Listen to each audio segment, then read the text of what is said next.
Okay, so we lost a good bit of what happened due to a blue screen of death, sadly. Uh, but just to do a quick recap from the beginning, you guys had attempted to negotiate a deal between the kobolds and the ostriches, which did not work out, and the kobolds just turned on the ostriches and ended up eating them because the ostriches were basically the stubborn ones who refused to be used as mounts. Oh yeah, Um, I also ate somebody's foot or something. oh yeah, Toe. they all ate Paka, and you swallowed his foot and did him a great honor. You and Thorvald together cleared out the former garden area that was kind of being used to store all of these crystals. And in that time, you had discovered that this Kuraktan, this stronghold, was being used as a waypoint between the Abyss and Northern Boletaria. And you took that journal with you, the Owl Priest Crystal Notes, I think it was. And during the time that you guys Yes. were all smashing these crystals, you got exposed to a large amount of it, leading to you gaining a charge in your amulet, and Thorvald going from having an itchy forehead to like a kind of a headache. Making your way up the hill, you guys discovered another one of those dark viewing portals and messed around with that for a little while. Thorvald saw the shady uh, visage of the masked usurper before he sort of briefly stepped back into the shadows, and learned a bit about the uh, orcish god of nature, Kuronokos. Oh yeah, and then I took more necrotic damage because the other orc smashed the crystals. Yeah, the other orc smashed the crystals, and he was surprised to see that it hurt you because handling the crystals doesn't hurt the orcs. So having liberated the camp, you brought the orc tribe back here, and they held a celebration in your honor. Leonte made a teleportation circle here, and you guys left for Colmar, which through the swamps ended up being about a 5 days, 5 days journey, assuming you're moving about 24 hours, or 24 miles a day. Well, 12 I guess. So you guys get there. Upon arriving, you meet a guard with a broken arm that Thorvald heals, and amazed at your ability to fix his arm, he takes you to his Aunt Cecilia, and the guard, Edward, is amazed again as you guys heal Cecilia, and they're just absolutely flabbergasted by your ability to do this, and they have dinner with you. After we break her back. Yeah, after you break her back, that's right. Thorvald uses a chisel and a hammer from his smith's tools to accurately break this bone and mend it again. And you guys had a large breakfast and some sweet milk pie. In addition to seeing just several things as you move about the town. Y'all had arrived just before sunrise, and by the time you finished dinner, it was about noonish. So you played dice with 4 kids who introduced themselves as Soth, Theron, Ebart, and Bojack. Bojack won a bunch of money off you guys, and Thorvald gave him a coin, a gold coin, so they scampered off. But they really liked you guys. And moving to the Running Boar Tavern that Edward had referred you to, or the Running Boar Inn, I'm sorry, you met the tavern keeper outside. She was boiling some swamp water to be used, and she introduced her name as Idana. And you noticed as you were talking to her that she did not seem terribly fond of the gypsies, and seemed a little bit xenophobic.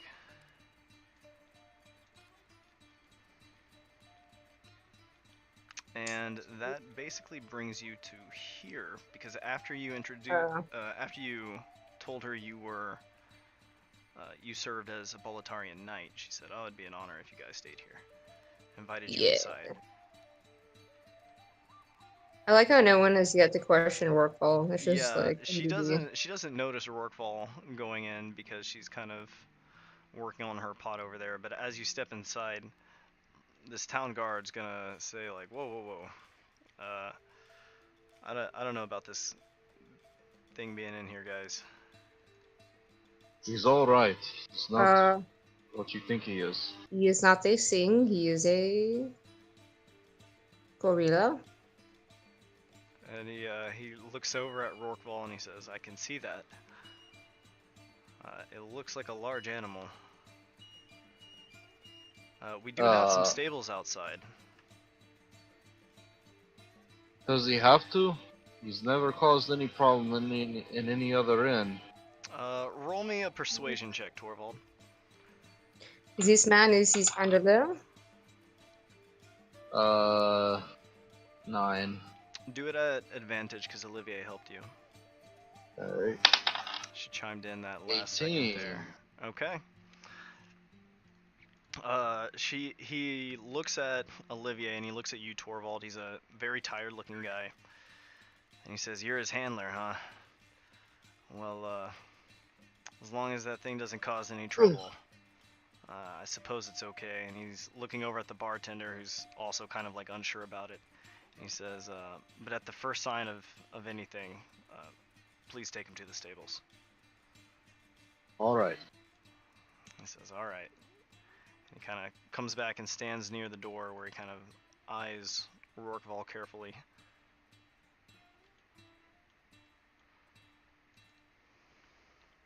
That was easy. Okay. Garçon.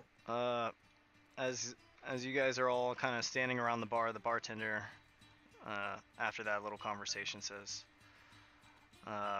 "So what brings you to Colmar? You guys don't look like you're from around here."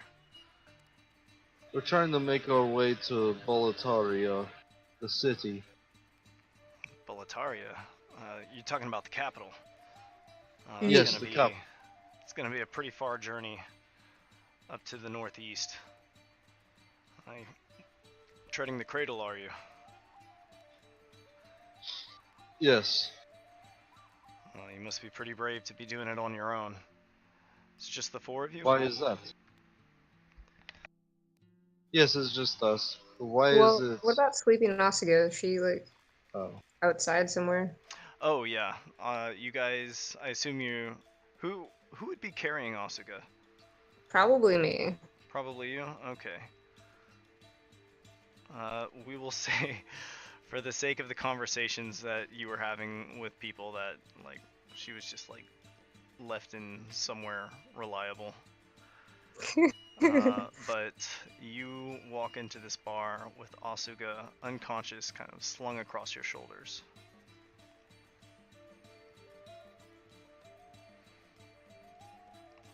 I'm gonna go set her down along one of those benches over there. Or take her to a room, better yet, then head back to the bar. Okay. So you guys get a couple rooms through the bartenders? Or however many rooms? Alright. Wait. I'm gonna move you guys over. Go ahead and pick your rooms as y'all come up the stairs. I'm gonna go back and talk to him and drink though, for sure. Okay. So go ahead and pick your rooms.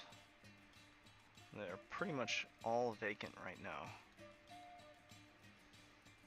Well, I need one with a window.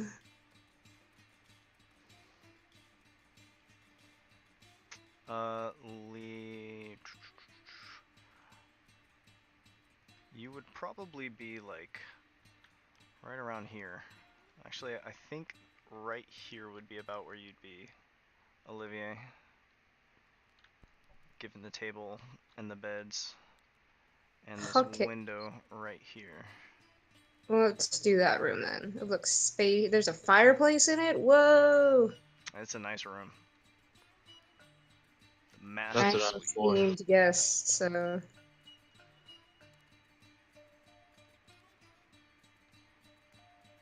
Okay, and you just kind of toss her on a bed. It's kind of weird. this situation. You kind of realize for the first time in a while that she's actually a very small and delicately framed person. She hardly weighs a thing as you kind of like toss her unconscious body onto the bed. How do you uncrush the ruby and unsummon her? Yeah, it seems pretty weird to for her to Or be I don't know. like so uncrush. quiet. Right, she's asleep. She's not in any danger of waking up. Okay, Thorvald, you guys are staying in there? Yeah, I start using druidic prestidigitation to make vines. Vines just grow up out of the wood. Well, technically they grow on the first floor and just make their way up. Well, I mean, you could do that if you wanted to, but seeing as this wood is organic material, you could just sort of like grow branches, like soft, tender branches. Okay. Yeah, I'll do that. Okay, and Leonte is going to pick the biggest one she can find. Put her in one of the bathroom stalls so that... Yeah, she comes in here and just sort of like makes herself at home. Praise to Nadeliani or whatever. Yeah. Okay, and you guys are kind of relaxing for the night? Yeah. Louis gonna go back down and drink, at least for a little bit, and talk to the bartender, I guess, or something. Okay. Alright, Olivier, going back downstairs.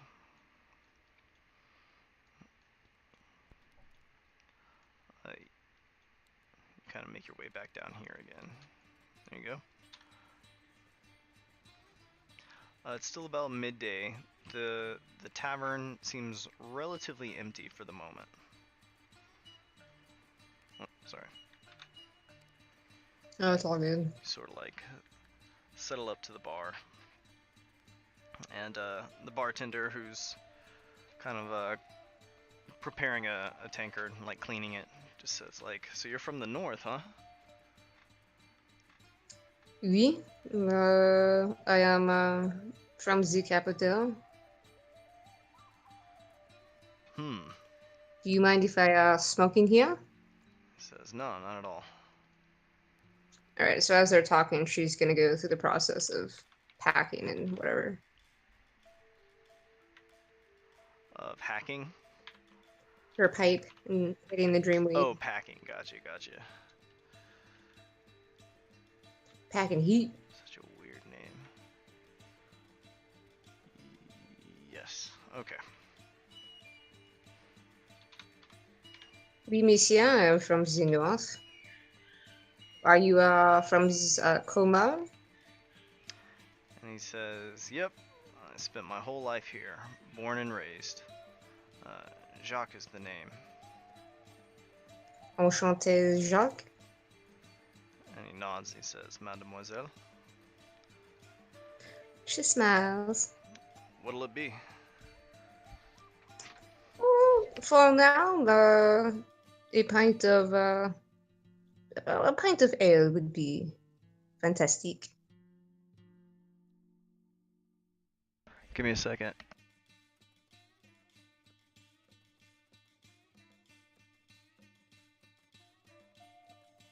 You think they would have like liquor? Sorry about that. Yeah, they would.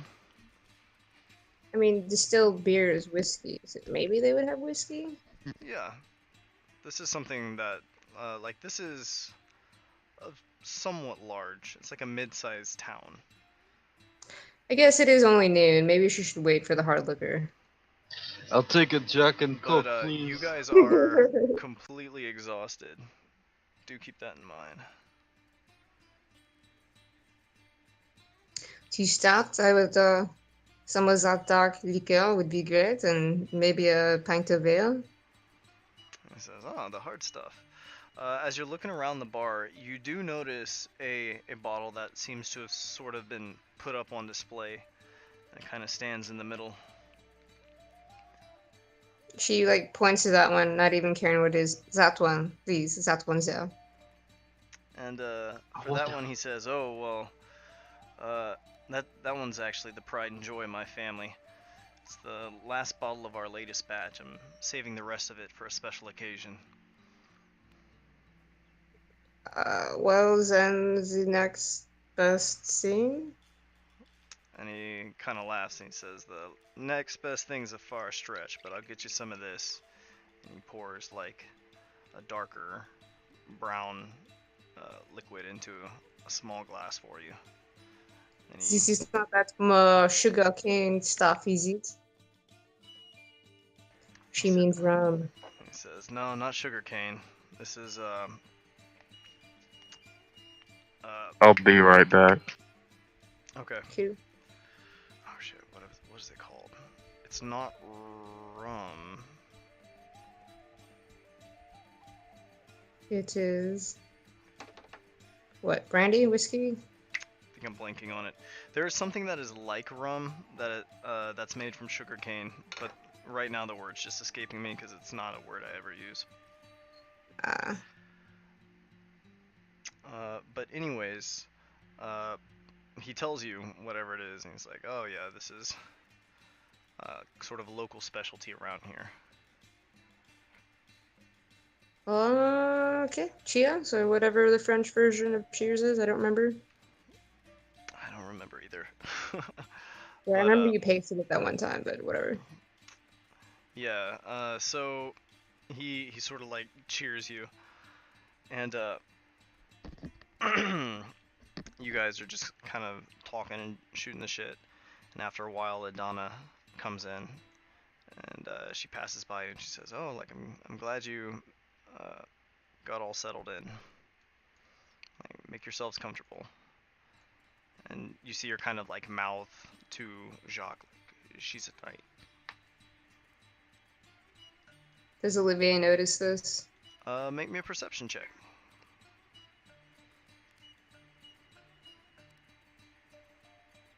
Ha! 5. 5. Yeah, you don't quite notice this.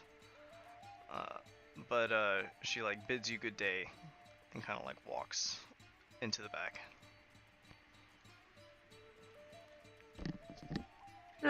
This stuff is not so bad. And he nods and he's like, "Yeah, it's a local favorite. That's why it's such a big hit around here."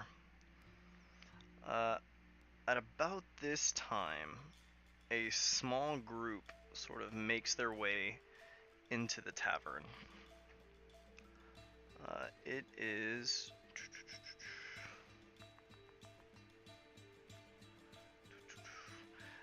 it is a man with a broken shoulder and another who's kind of got a gimp leg.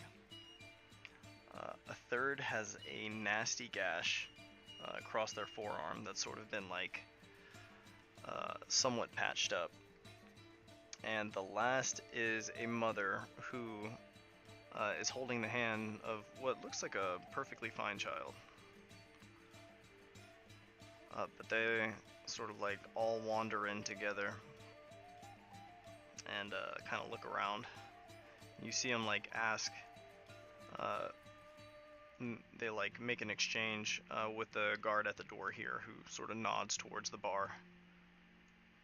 And approaching the bar, they said, "Did you see a large man with a gorilla here?"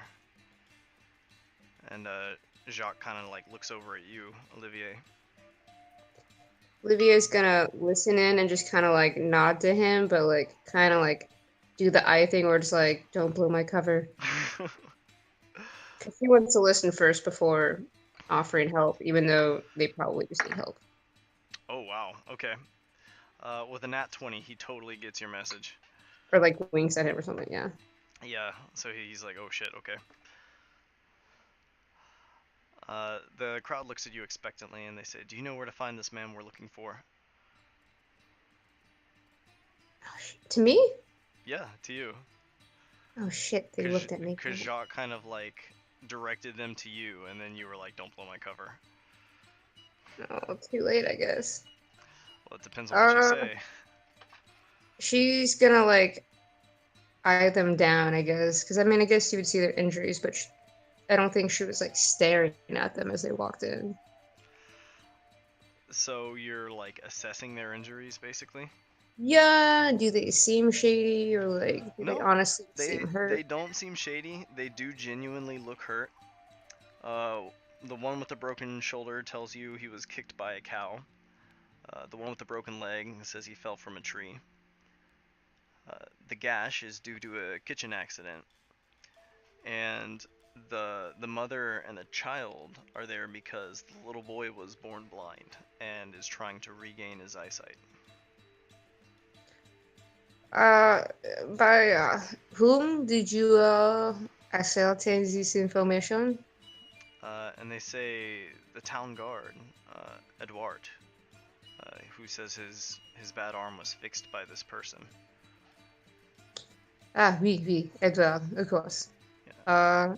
Oui, this man is my friend. It says yes, this man Thorvald. We're Oui, looking for this Thorvald person. oui. I take it you require his services. And they tell you yes, we seek his gifts.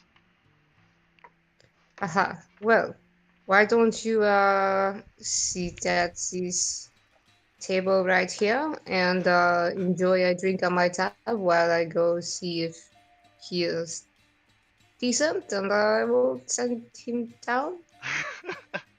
Okay. Like, she doesn't know if he wants to. He probably will, but it's like, is he in meditation? I don't know. Like, is he Yeah, naked? yeah. Okay, so they all take Drink and food is on me. a seat as you kind of head up the stairs. Except he's not here right now. He is not here right now, so go ahead and just chill until he comes back. Okay. Or I'm like gonna use the have a quick cigarette or something. Yeah, for sure. Yeah, I think I'll do that. I'll bring my die with me, and I'll still be able to communicate. Okay. I just want to see the screen. Okay, no worries. We will probably just edit out this little section.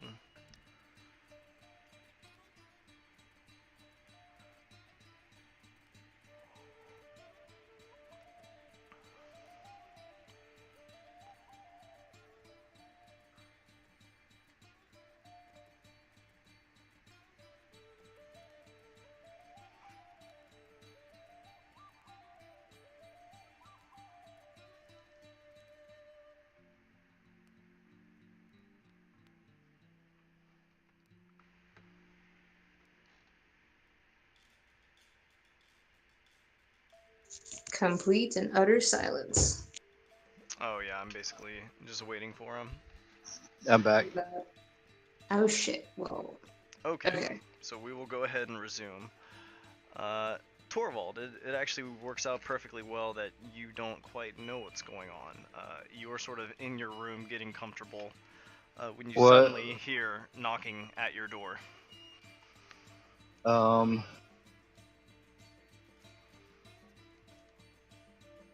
Are you awake? Oh, it's okay. It's Olivier. Yeah, you hear Olivier's Yeah, voice from the other side. I'll let the vines like go over the door so that she can open it. Okay. The door kind of you're able to actually like turn the knob and open it now, Olivier. As the vines kind of loosen up from around the door. She tentatively like pushes the door open and makes her way in. So I don't know how to say this, but it seems that word has spread of your talents, and there are 4 people downstairs that want to see you. I gave them food and beer and said I would go talk to you. Yes, one has a burn, one is blind, one has a bad leg, and one has a bad shoulder. Uh, I do not think we can help the blind one, but Actually, we might. It just depends on how they became blind.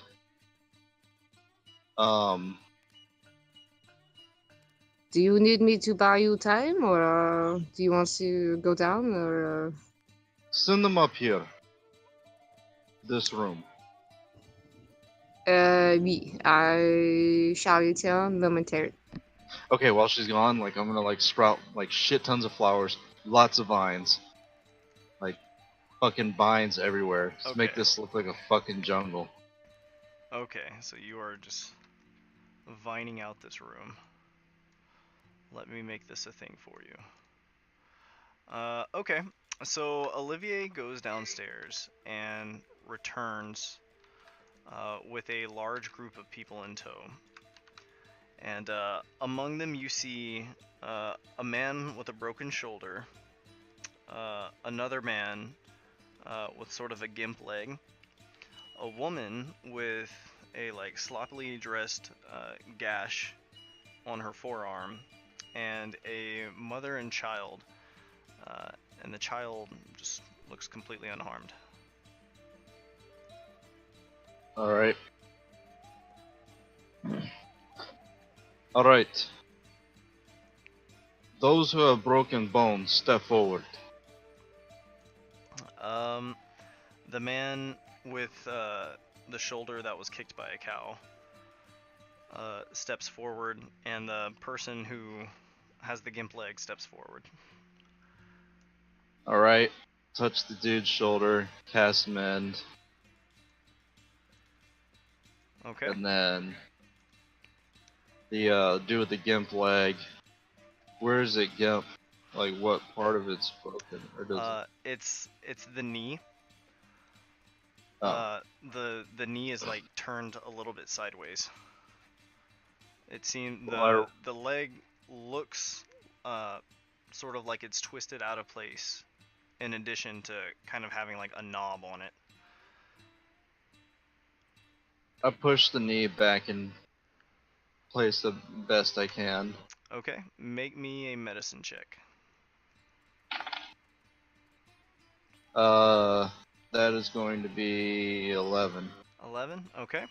The guy kind of cries out as you do this, but turning it, the knob kind of disappears, and like the leg slides in a little bit. Alright. You two, I want you to stand by the wall over there. And I point to, like, the right wall. Okay. The guy with the leg does seem to be in a lot of pain. Oh, I forgot to cast mend. Whoops. Okay, I cast mend. Okay. As you do this, the shards of bone in his leg sort of just like slide together and fit the way they're supposed to. And the man, the pain immediately ceases, and the man thanks you profusely and sort of steps aside. I'm sorry. So All who right. are you calling next? Okay, who's remaining? There is a woman with a nasty gash on her forearm, and a mother and child, and the child is blind. Woman with the big gash, step forward. Okay, she does. And she says, "Please, I hurt my arm in a kitchen accident. Can you do something about it?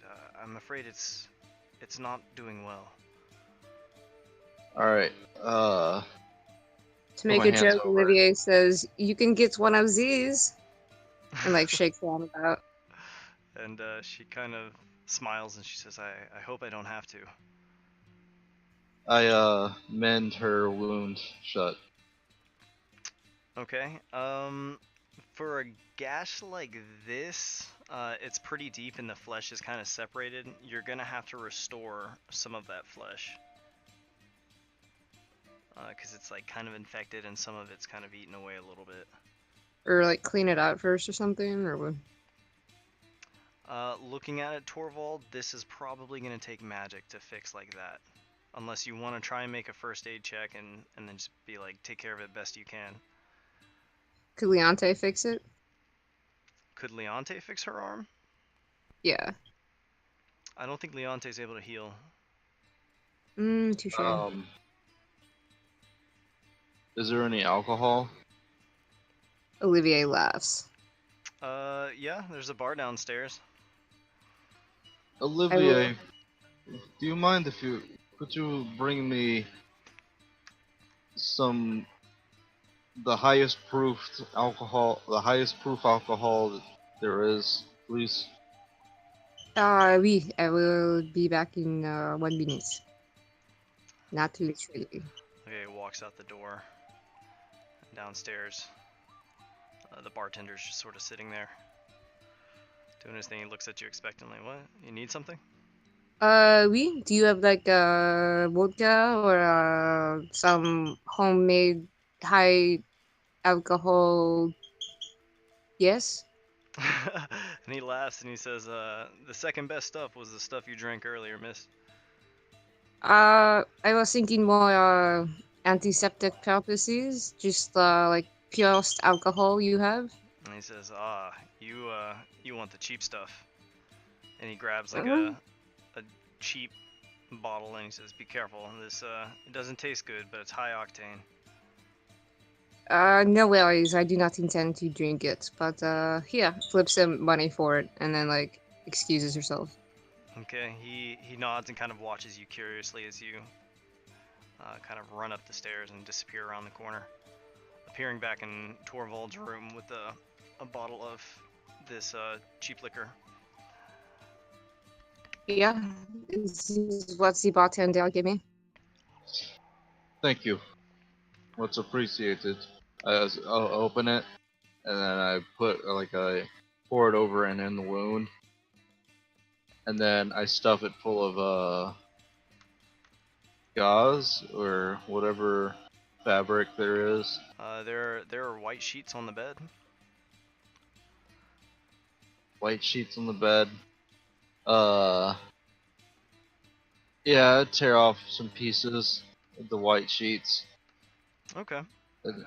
and then stuff the wound full of them, and then I'd take some vines from the floor, and then I wrap it around the whole arm to kind of like keep the wound shut. They all kind of like whisper to each other in amazement as the vines kind of grow around the arm. Make me a medicine check at advantage.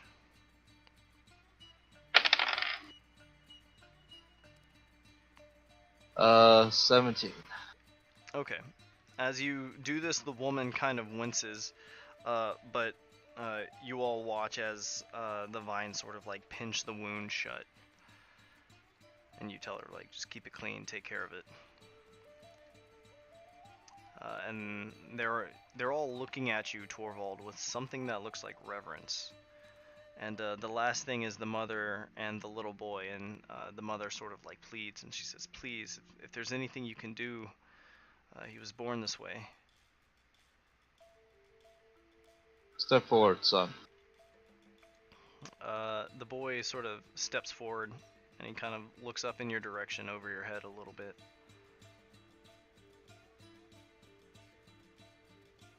And he says, He was born this way, so nothing was broken. He sort of like looks up into the darkness in the air in front of him, and he says, my name is Nicholas. I don't know what it's like to see, but... Bonjour, Nicholas. He says, bonjour. I want to give him a candy piece. Bojack took I your use- last one. Oh no, that was the honey. I got a pocket full of candies, but I think I only got like 2 left. Okay, I you need give to him buy some more. you give him a candy piece, and you kind of like put it in his hand, and he like feels it for a second and feels like the wrapper, and you see a smile kind of spread across his face. He says, thank you. I need to look up how to say thank you in French. This is gonna be relevant. Merci. Merci, yeah, merci. So So yeah, looking I'm gonna at cast Gaze of Two Minds on him, Okay. and then mend. Gaze of two minds, and then mend. Okay. Looking through to his mind's eye, it's just pitch blackness, and you're casting mend on his eyes. Yeah. Okay. What specifically are you doing with mend? Allowing him to see temporarily. But what are you mending? Like, what are you trying to mend within his eyes? My vision with his mind. Like, was it the cone? No, not cones and Like, rods. like what Is it- part of his eyeballs are you attempting to mend? The corneas. Okay. Looking through with gaze of two minds, you attempt to mend his corneas, but as you're sort of like probing with mend and you use the magic on him, looking through his mind's eye, you still see nothing. Would we be able to make him robot eyes? Uh, that would be a pretty advanced project. Thorvald, healing the corneas didn't seem to do the trick. But as you were sort of attempting to mend, you didn't find anything in his corneas that were broken. Let me look at his eyes. Like, physically look at his eyes and. You study his eyes carefully. His eyes appear to be normal eyes, but they're kind of pointed in different directions. But getting a good look at his pupil and iris, the cornea itself doesn't seem to be damaged. There's nothing on the surface or like the iris that appears to be damaged. But there is something that is causing him to be blind.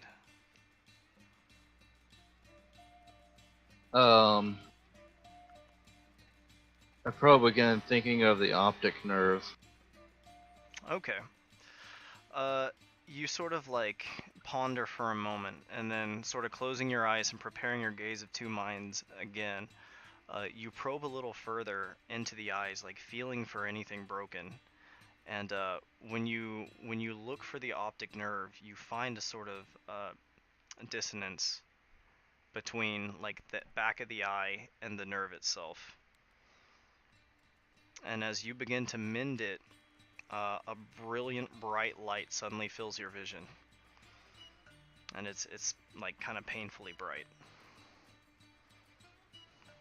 And the little boy sort of like squeals in surprise, and he snaps his eyes shut, and his mother sort of gasps out loud. Olivier is gonna rip some, like, again, linens from the thing and be like, here, wrap these around your eyes to dull the light. Yeah, he's sort of stumbling in place, and he's got his eyes pinched tightly shut.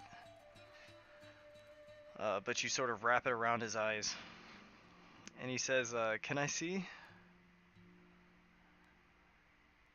What am I seeing with the gaze of? In your mind's eye, looking through him with the gaze of two minds, Thorvald, it's an extremely bright light, and there are shapes, but it's a little blurry.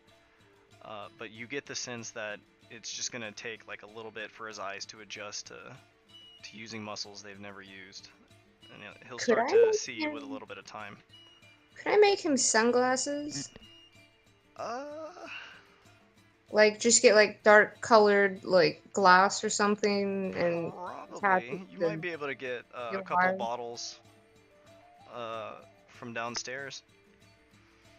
Yeah, Olivier's gonna excuse herself real quick and go MacGyver's. Like, yeah. Okay, taking these back to your room, roll me a quick tinkering check.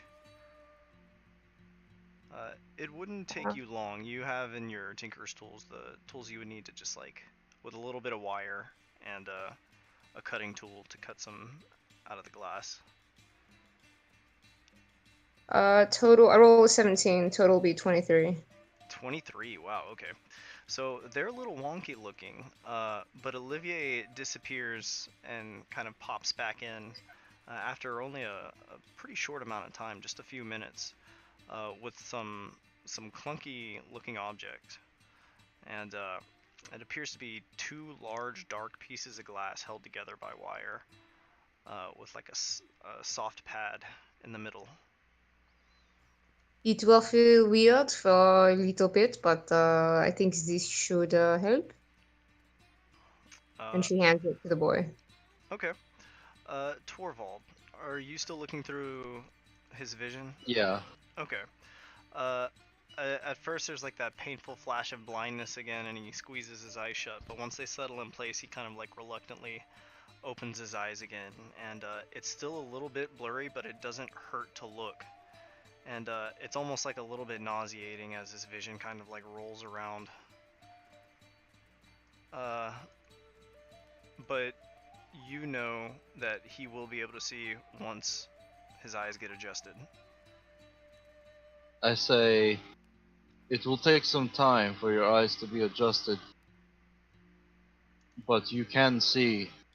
At this, the mother like bursts into tears and begins weeping, and everybody in the room just sort of like is completely amazed.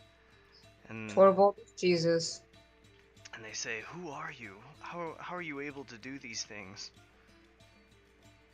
I am Thorvald. I'm a druid.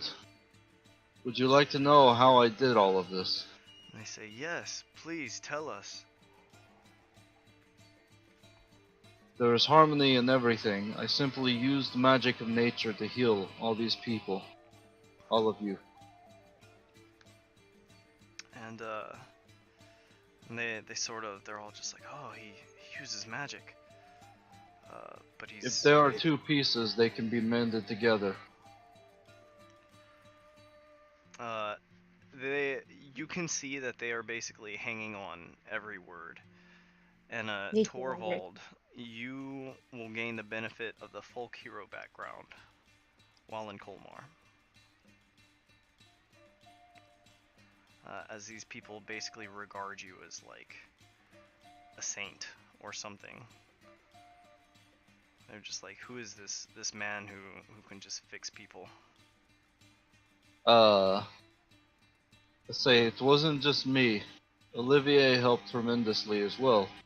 His glasses are pretty nifty. Oh no, this is nothing compared to your acts of nature and power. And they do still regard you with a good deal of respect, Olivier, as you are one of Thorvald's companions. But Thorvald, they are basically revering you at this point. Very smitten. Olivia like goes and clasps him on the back in like a congratulatory like, you did a very good job for these people. Oops, too hard. Just kidding. I do this. I jokingly like wince in pain. Oh shit, Mel, did I hurt you? It's like, this is only joke. Oh, she gives him a hug. Really nice person. Oh. That character growth. I remember a time when you did not joke. Wow, that's true actually. Wait, what? I think this is is this the first joke that Thorvald has made in character? Yeah, I think so. I think so. And we're like 27 or 28 sessions in. Alright, hell yeah. So tomorrow we're gonna work on sexual advances. So the group Fox is then all over again. Yeah. The social skills of Thorvald gradually developing. So the group after a while sort of like leaves to return to their families and like tell their families the good news. It's approaching evening. Do you guys you guys from the second floor up here hear a loud ruckus from below, as you hear like some pots and pans like being knocked over and some shouting coming from downstairs. Olivia sighs as she goes to investigate. I go downstairs. Okay, the two of you guys go downstairs just in time to see the tavern keeper, Eodon, chasing a dog through the tavern with a haunch of meat in its mouth. Oh my god, And, Thorvald, you're gonna be this town's hero for sure. and she's like shouting and chasing after this dog. And the town guard is sort of like surprised, and he sort of like blanks as the dog like runs past him. And Eodon is just like cursing this dog, and she chases him out the front door, like shouting after the dog. The dog is just nowhere to be seen. Step out the front. Oh, never mind. Yeah, no, this dog is in like full sprint, and so is Eodon. Is she still chasing it, or? No, she gives up after it makes it out the door. She can't catch it. What just happened? But she steps back in furiously, and she turns to the guard and like raises her hands angrily, and she says like, "Why are you even here?" And she like storms angrily. He just like shrugs, like still kind of like caught off guard, and she just like storms off to the back. Olivier looks at Jacques and is like, what was that all about? And Jacques says, "I don't know. Must have been some stray that wandered in." Does this happen often? Well, admittedly, we should probably start keeping the back door shut, but we go in and out so often that we haven't really worried about it. It's not a terribly common occurrence.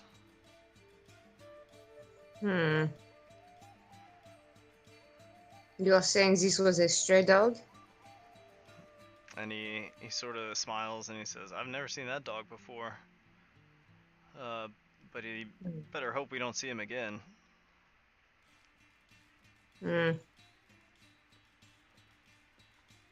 Olivier is uninterested again. Yeah, this is a stupid dog. Okay. I mean, it could be for a reason we may not know, but There's an ancient secret society of dogs. Okay, at this Driving off point, of bartenders everyone here. is going to take another level of exhaustion, and you guys, like, you're not quite sure why you're so tired, as it's like maybe late afternoon now, but you guys are completely exhausted. Am I ugh, exhausted because of that fucking thing? probably. Like the yawning thing. Well, Olivier's exhausted too. Each of y'all have We two. both did touch magic though, necrotic magic, and took damage. Yeah, that's true. You did take damage. And I was carrying a person on my back for that entire journey. Yeah, but you guys Ugh. are very, very sleepy. Thorvald, What? I feel dead inside. I think I'm going to go get a bottle or some more beer and maybe fall asleep for a little while in my room. Alright. I think I will do the same.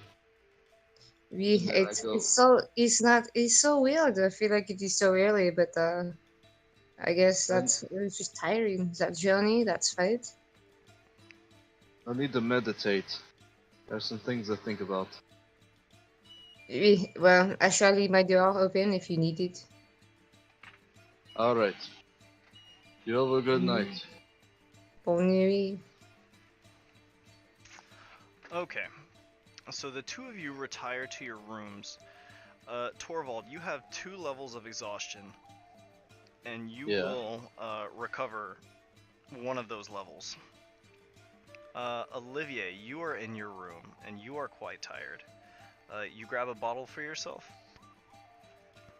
Yeah, like a little mini keg of beer, like a jug of beer, a bottle of whatever. Okay.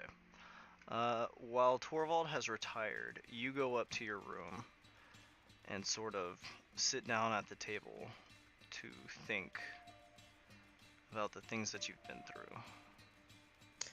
Yep. She's like gonna pour a glass and start packing dream weed and smoking that shit.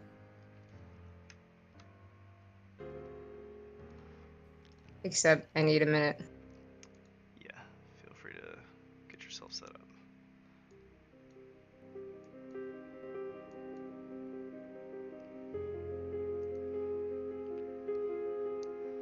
Asuka has still got that kind of like veiny look to like her skin as they kind of seep up her neck, but she is unconscious, still breathing calmly.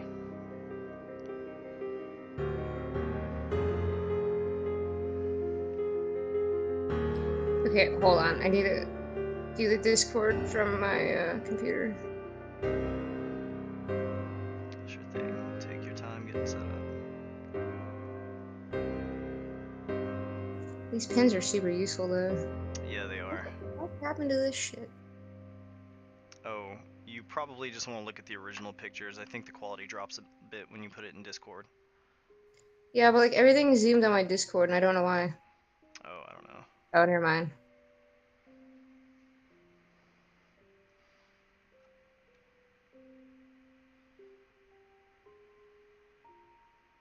I'm gonna find the pin real quick.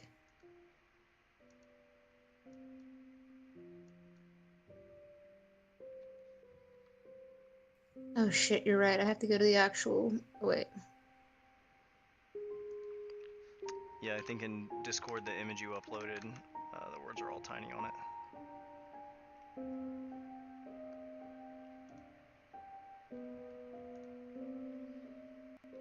Oh shit, this is. I'm sorry. I should have prepared this earlier. No, it's okay. I can always edit stuff. Okay, I I would found say part one. jump to the messages that you posted before and just scroll through there. And Yeah, I then, found the first part. you did pin the other one, so you can always jump to those after you find the first part. True. Okay, well, Mr. Thorvald, I've never done this before, so here we go. Alright, and like he said when he did his thing, this is... I am definitely not using an accent for this. I'm just gonna read it. That's fine, Yeah. yeah, no worries. Alright. Well, here we go. Wisps of smoke swirled in mesmerizing patterns, dancing freely in the night's air. The smell of dreamweed was thick all around the pugilist as she sat staring down at the bottom of her mug. It was empty, much like herself. It was a deep loneliness and emptiness that had been accompanying her as of late. Never before had Olivier needed a reason to drown her sorrows, but after their near-failed attempt by her and her friends to retake an orc camp, the brunette needed something of comfort to still her ever-racing thoughts. What started out as a well-planned mission quickly turned into overwhelming chaos. They were outnumbered and outmatched. Luckily, they weren't outwitted, but it had been years since Olivia had felt a looming sense of dread and panic, a futility she hadn't experienced since the prison riot in her glory days. In the party's desperation, Leonte had asked her goddess for intervention, and the pugilist herself had summoned her psychotic ex-lover. Subconsciously, Olivier fiddled with the black amulet that hung around her neck. It radiated a sort of low warmth, bringing calmness with it. With her metal arm, the pugilist poured herself a new cup, drinking deeply from it and filling it again before resuming her thoughts. Her attention turned towards her drow companion, Leonte. For the second time, Olivier watched as the elf stood on the doorstep of death. The brunette had rushed in to save the drow on instinct and nearly paid the price herself. What if she had been too far away and hadn't made it in time? What if she wasn't there the next time? Once already, the Baltarian witnessed the death of all her companions, becoming the sole survivor. Was she to suffer the same fate yet again? Brown eyes turned violet as Olivier growled and hurled her mug, contents and all. Shot through the air with fatal velocity and force, outside through the window, striking a tree and tearing a chunk out of it. Were that a human, they would be beyond dead. The pugilist sighed deeply and leaned back against her chair as she was sitting in her room. She took a puff of her dreamweed and from seemingly nowhere produced another mug, filling it with the liquor in front of her. Olivier shook the bottle and noticed that she had enough for maybe one more drink. Best not waste anymore. There was a slight stir from beside her, and Olivier turned her gaze to study the unconscious weapons collector. Even Asuga had suffered great harm for aiding her. The ruby was still unconscious and was starting to worry the tinkerer. Something was wrong. But what? Helpless, yet again. Always at the mercy of others to survive. Pathetic. Then there was the whole Rorqual situation. The eyes often played tricks on the mind, especially when inebriated like in her current state. But that didn't alter the fact that Olivier had seen the silverback's corpse. Yet Leonte, through some sort of magic, had raised the gorilla from the grave. At what cost, though? How? Was magic truly that powerful? And what would their druidic friend make of this? To make matters worse, there had been more animali present. It seems their reach was no longer contained to Baltaria. Was it not enough that they had ravaged her home country and slain her king? They seemed to be spreading further and faster like the plague they were. Olivier's body shook as she tried to hold in deep sobs that threatened to escape her lips. Instead of sobs, however, laughter came pouring forth, as if to defy her current somberness. She wanted to scream at the top of her lungs. She wanted to go lie in a ditch somewhere until starvation or some animal claimed her life, allowing her to become one with the earth. She should have died with the rest of her soldiers. It's what she deserved. The past few days only reinforced the pugilist's current train of thought. If the Animali were alive, then the world was not safe. Everyone would be subjugated to the same horrors that the Baltarian had experienced. No one should have to suffer that. Yet in her current state, how did the brunette expect to protect anyone, much less defeat this growing monstrosity of Animali? She could barely keep her friends alive. A familiar buzzing and tingliness was starting to ebb at the back of Olivier's mind. The dreamweed was starting to crawl over her brain, slowly bringing the hints of madness with it. She needed to become stronger. She needed more power if she wanted to save and protect everyone. The Animali must be destroyed. They took her king, they took her country, they took her friends and companions. They took everything from her. Left to their own volition, they would surely take everything from everyone. The only guarantee that wouldn't happen was to eliminate the source of the threat, Animali King and whatever power he possessed. Only then would there be peace and balance of the natural order of things. Damn. Empty again. The pugilist poured her remaining cup of alcohol. Brunette knew she was stronger than the average human. Her sorceress powers only helped to fortify her prowess, but it wasn't enough. Somehow, she had to be stronger, to reach and exceed her potential. I mean, always, Olivier felt as if a piece of her was missing, like a memory that had been torn from her mind. But she didn't know why. She didn't know why she was suddenly remembering things that were long forgotten, and she couldn't remember things that she thought were there. Was she going crazy?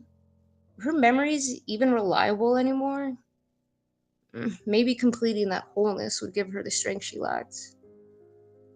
Or maybe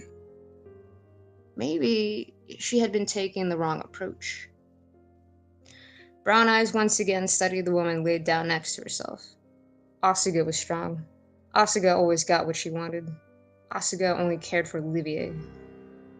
Instead of trying to save and protect everyone, she should only protect her friends and herself.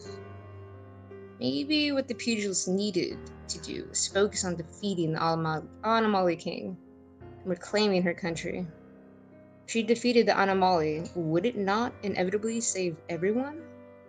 That was the big picture she needed to see. That is what she must sacrifice everything for, no matter the cost. She, Olivier, must save everyone by destroying humanity's enemy. The black amulet around the brunette's neck pulsated, and as a new wave of calmness coursed over her body, a finality of decision hit her. She would become strong and destroy all the Anomaly, regardless of cost. Boletaria would be retaken, and humanity would be saved. She could do it. No, she must. Olivier felt a burden being lifted from her shoulders, and with one last hit of dreamweed, she fell into madness. And then, wait for it. Imagine buzzing sensations of like hard tripping where you're like, whoa!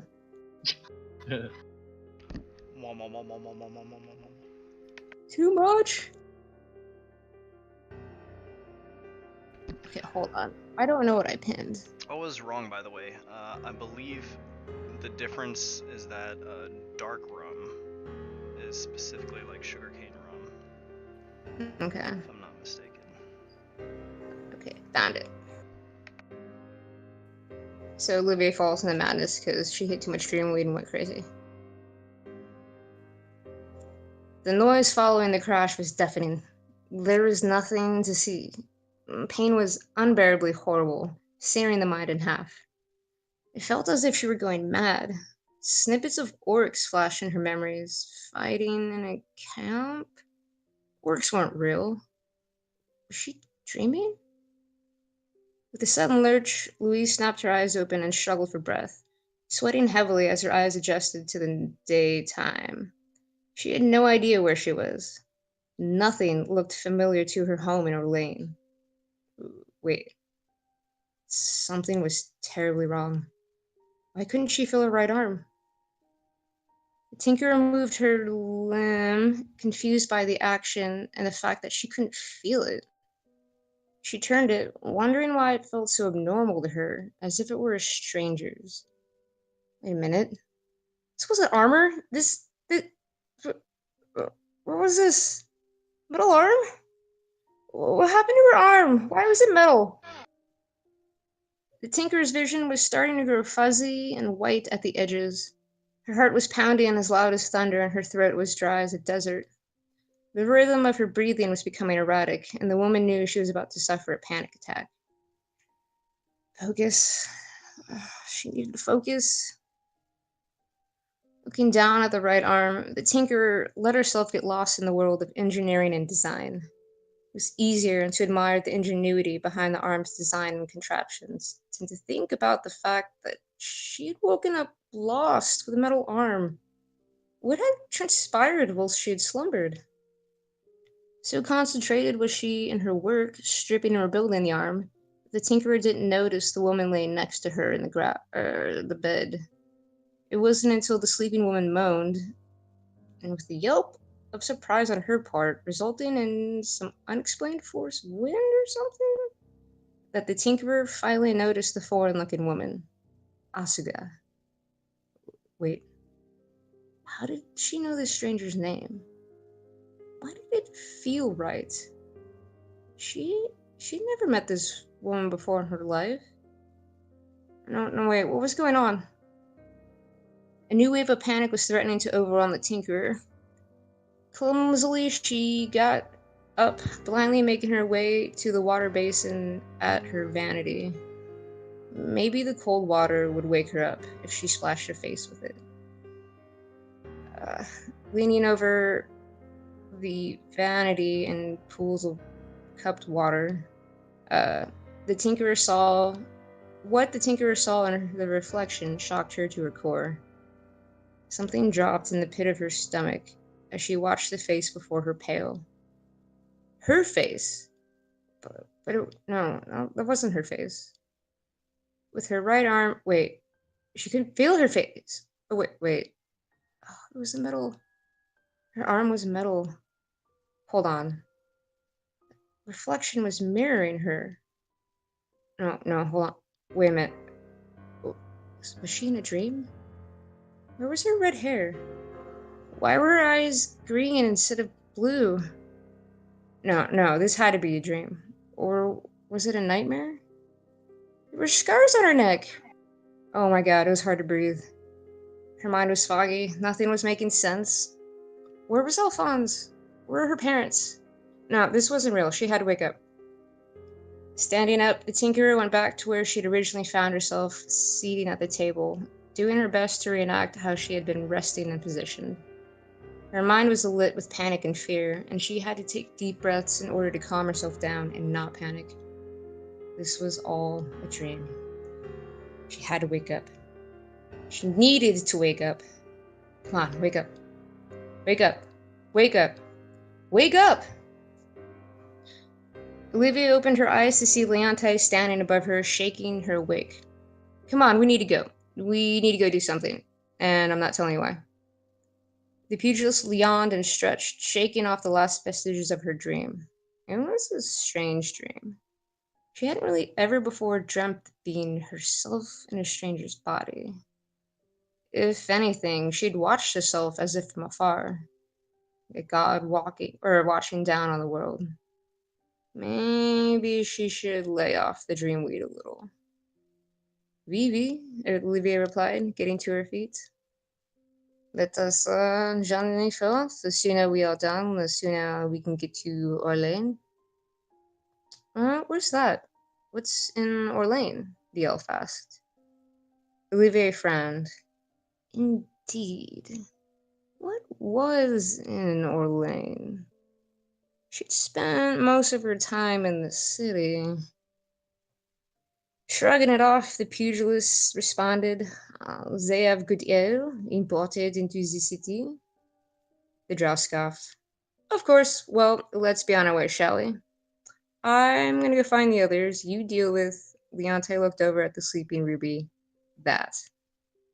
The brunette smiled in response. She waited until her companion was out of sight before letting go of the breath she didn't know she was holding in. What was the meaning behind that dream? Oh well. Que sera, sera. There were much bigger issues to tackle other than weird dreams. Cracking her neck, the Tinkerer noticed a looseness in her arm. It's different than it had been before, but not in a bad way. Had she blacked out and worked on her arm? She shrugged and packed her pipe, hitting it and inhaling deeply. She let out a cloud of smoke. Olivier turned to her unconscious ex-lover, and said to herself, well, shall we? There was no response, of course. And since I wrote it differently, this is weird, but Olivier just made sure that Olivier made sure that Asuga was resting comfortably, tucking her in and putting her to bed, make sure she couldn't roll out. And then the pugilist made her way to regroup with the others. It felt like a brand new day. The end. Okay. That was awesome. Awesome job. Thanks. I was like, oh shit, some of these sentences are different because the setting was different. Shit, hurry up, make something up. No, That's what I ran into. You did it perfectly. Well. No worries. So you and Leonte leave Asuga in that room there, and you are currently exhausted. I thought this was before, like, right after the orc camp, so I was like, yeah, we're just sitting. I'm gonna carry her. We're gonna go to town. Yeah. Well, there is something Leonte wants to do now that it's dark. But okay. The two of you guys are you haven't quite gone to bed yet. Sorry about that. Here we are. But Leonte seems to have something on her mind that she wants to go investigate. She wants you to come along with her. The two of you guys go and knock on Thorvald's door. Thorvald, make me a perception check at disadvantage because you are very exhausted. Also, yeah, I had her lines placed differently, but because the setting had changed, I was like, oh shit, okay. Be vague. That's what Leonte would do. 6. 6. Okay. Leonte knocks on the door and says, Thorvald! Thorvald! Thorvald! But there's no response from the other side of the door. After a while, Leonte just says, ugh, whatever. Here, come with me. And she takes your hand, Olivier, and leads you downstairs. And the two of you together sort of disappear out the front door and are gone for the remainder of the evening, during which time we will cover next session when Jacob is able to join us. Thorvald, you are sleeping very deeply. Go ahead and take one of those exhaustions off. That should be the last one, I think, right? Yeah, you take your second one off. The next morning, you awaken Thorvald. Leonte and Olivier are not downstairs when you go down there. Whoops, got Do your I runes still back. have 2 levels of exhaustion? No, you do not. But Thorvald, the next morning, when you walk down the stairs, you're coming down a little sleepy. Jacques, behind the bar, sort of starts, and he says, "Whoa there, big fella. Did you come in last night?" No. I've been here for a couple of days now. You got in. You did get in yesterday morning. Oh. But yeah, I came in yesterday morning. He says, "Yesterday morning." He's like, "Oh, these late nights must be getting to me. Let me check my books here." And he's sort of looking through, and he says, "What room are you in?" The one all the way down the hallway to the left. He says, "The left." And he goes and he sort of like checks his wallets, and he says, "Huh, that's strange. There's Oh, more- wait, hold on. Wrong room. Like the one well- that's like right up the stairs in Northeast. front of the. Yeah." So he's looking through his purse, and he's like, "Huh, that's strange. There's a little more money in here than I recall. I must really have forgotten." What do you think happened? He says, "What do you mean, what do I think happened? I mean, you must have come in late last night. I don't know, I just don't quite remember." You don't remember? And he looks a little confused at you, and he says, "I feel like I'd remember somebody that looks like you, especially with that tattoo you've got there."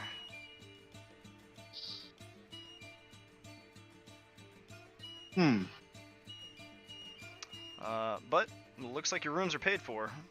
So if there's anything I can do for you, Did you I'm Jacques. see? Yes, I believe we met before.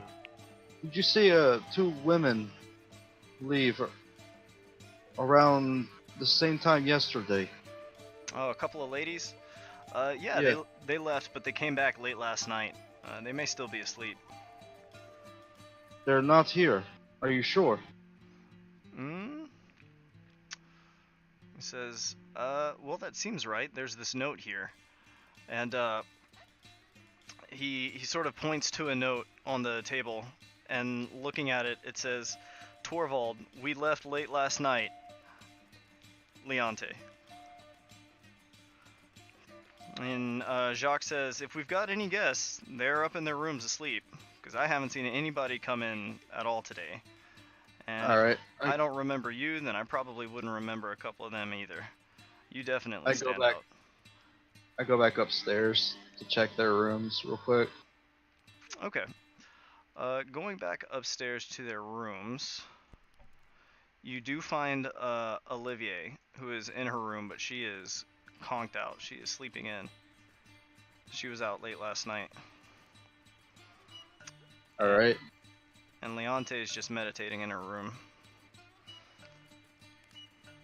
I knock on Leonte's door.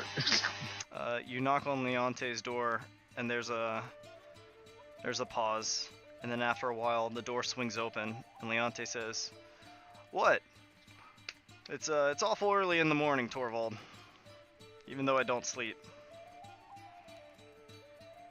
What did you do last night? You immediately see. Actually, hang tight. Leonte's pretty good at this.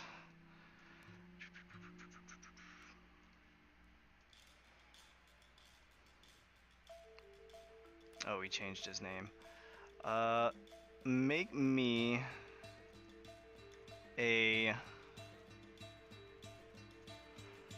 insight check, Thorvald.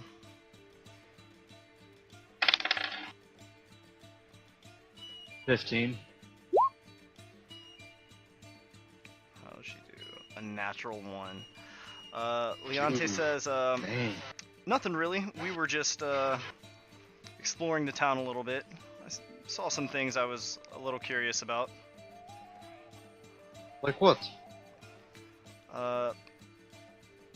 Leonte sort of thinks for a moment, and she says, there's a haunted house in town.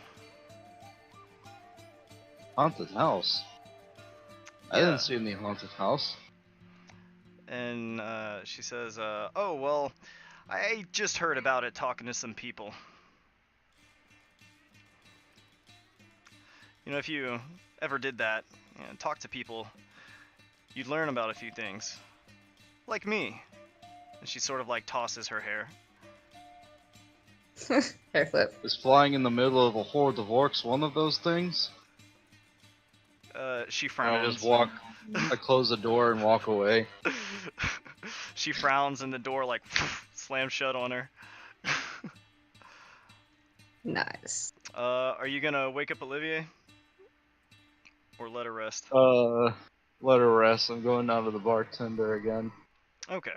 Not. Alright. You go downstairs, and Jacques still there, like, sort of wiping his cup. Ask him. So, what's this I hear about the haunted house? And Jacques says, a haunted house? Where did you hear there was a haunted house? One of my companions said there was a haunted house in town that she went to go visit last night. And he laughs and he says, sounds to me like a bad lie. I don't know of any haunted houses in town.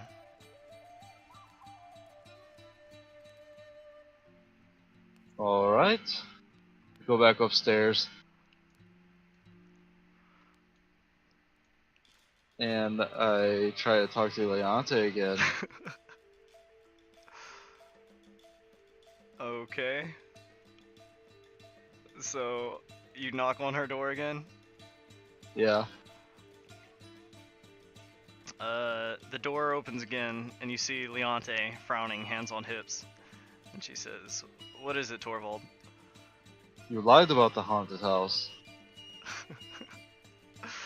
And she says, what makes you think that? Jacques said there was no haunted house in town last night. Well, and you see her kind of thinking for a moment, and she says, well, I know it's haunted because I saw something in it. And so did Olivier. I don't want to have to wake Olivier up. She seems very exhausted. And Can you at least please tell me, as a companion? Tell me Leonte shakes her head, and she says, it's the truth. There's an old woman that haunts a house there. I just don't know why she's there. And neither does Olivier. What woman? I mean, what house? And she says, here, I'll show you. And she sort of like leads you. Alright. And you guys exit the running boar.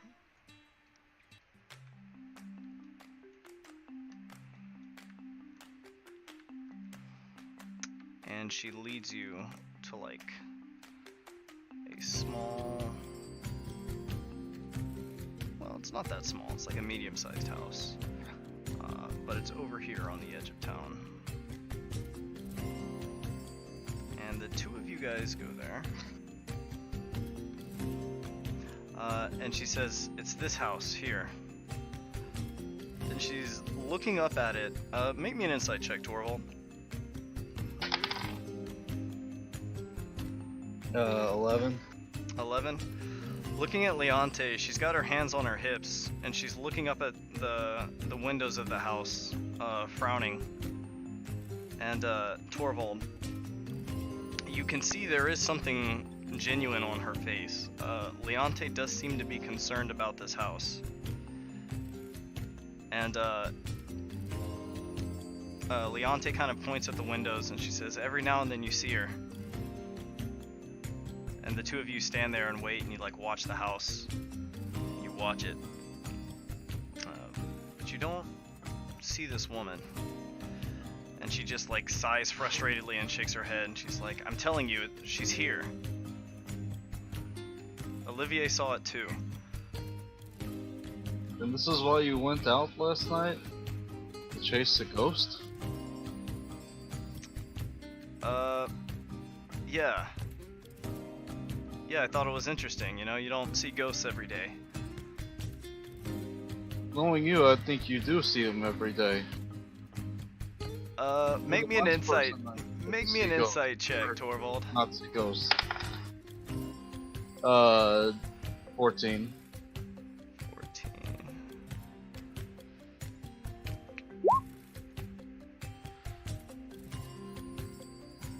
And she says, look, I'm telling you, like, there's something here. There's a ghost here. And I just came to this house because I was interested.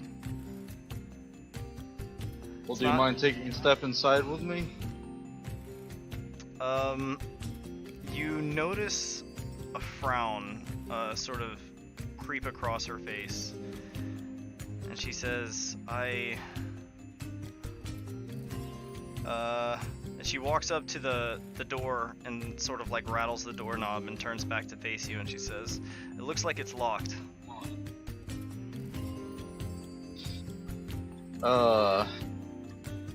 With a very firm, like, shoulder, I smash the door off its hinges, or try to. Okay, make me an athletics check. I would be great at that, or picking the lock. 18. 18. Yeah, it's just like a regular house door, and you open it up, and looking around, it looks like whoever owns this house is not currently here. I walk in. Leonte slowly walks in behind you, pretty tentatively. She looks pretty uncomfortable being in this house. Is there something you want to tell me about this house? And she shakes her head and she says, I already told you, it's haunted. What does the house look like? Or like, what does the interior look like? Opening it up, it looks like a fairly well-maintained house. It doesn't belong to like rich people. There are family photos, or not photos, I'm sorry. There is a nice like well drawn like picture of the family. That's kind of like against the walls. Whoever lives here like does seem to have some kind of artistic talent. But it appears to be a mother, father, and son. Alright, I'm gonna keep looking through, like keep walking to all the rooms and stuff. Okay, make me a perception check. 13. 13. Leonte keeps looking at the floor.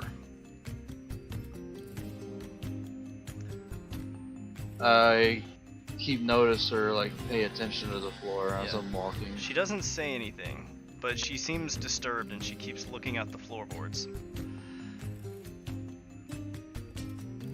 You guys are sort of wandering around the house. You find several bedrooms, and and I will have a map ready for you guys by the next session. But you find several bedrooms. Again, there are more pictures that were sketched out. You find multiple pictures of like plants, animals, people. It seems an artist lives here. But whether it's the mother, father, or son, it's hard to say. There are multiple family pictures. Is there a name on the photos? Most artists put their name or something on pictures. Thorvald gets this bright idea. Is there a name I can look at? Looking at these pictures, Thorvald, there is a signature on it, but it's hard to read what the signature actually says. I shifted over to Lily or Leonte. Can you read this?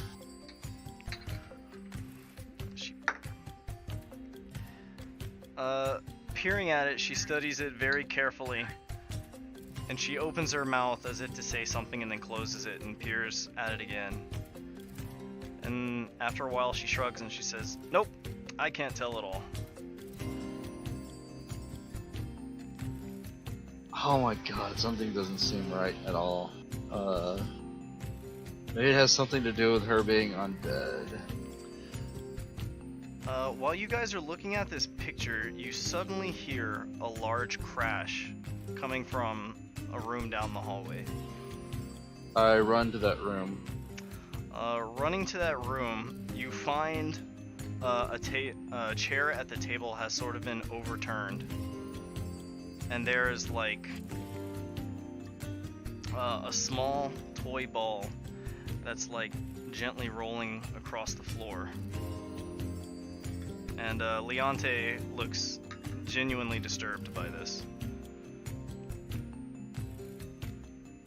Haunted, you say? And she says, "Haunted, just like I told you." Come play with us. And she looks pretty uncomfortable. And she says, "Look, let's get out of here for now. The ghost is clearly not here. We're only seeing this little ball thing rolling across the floor." I guess while we're here, I need to ask you some questions. She puts her hands on her hips and says, "Does it have to be while we're here?" Yes, it does. She says, What happened to Rourkefall? What did you do? I know that darkness came from you.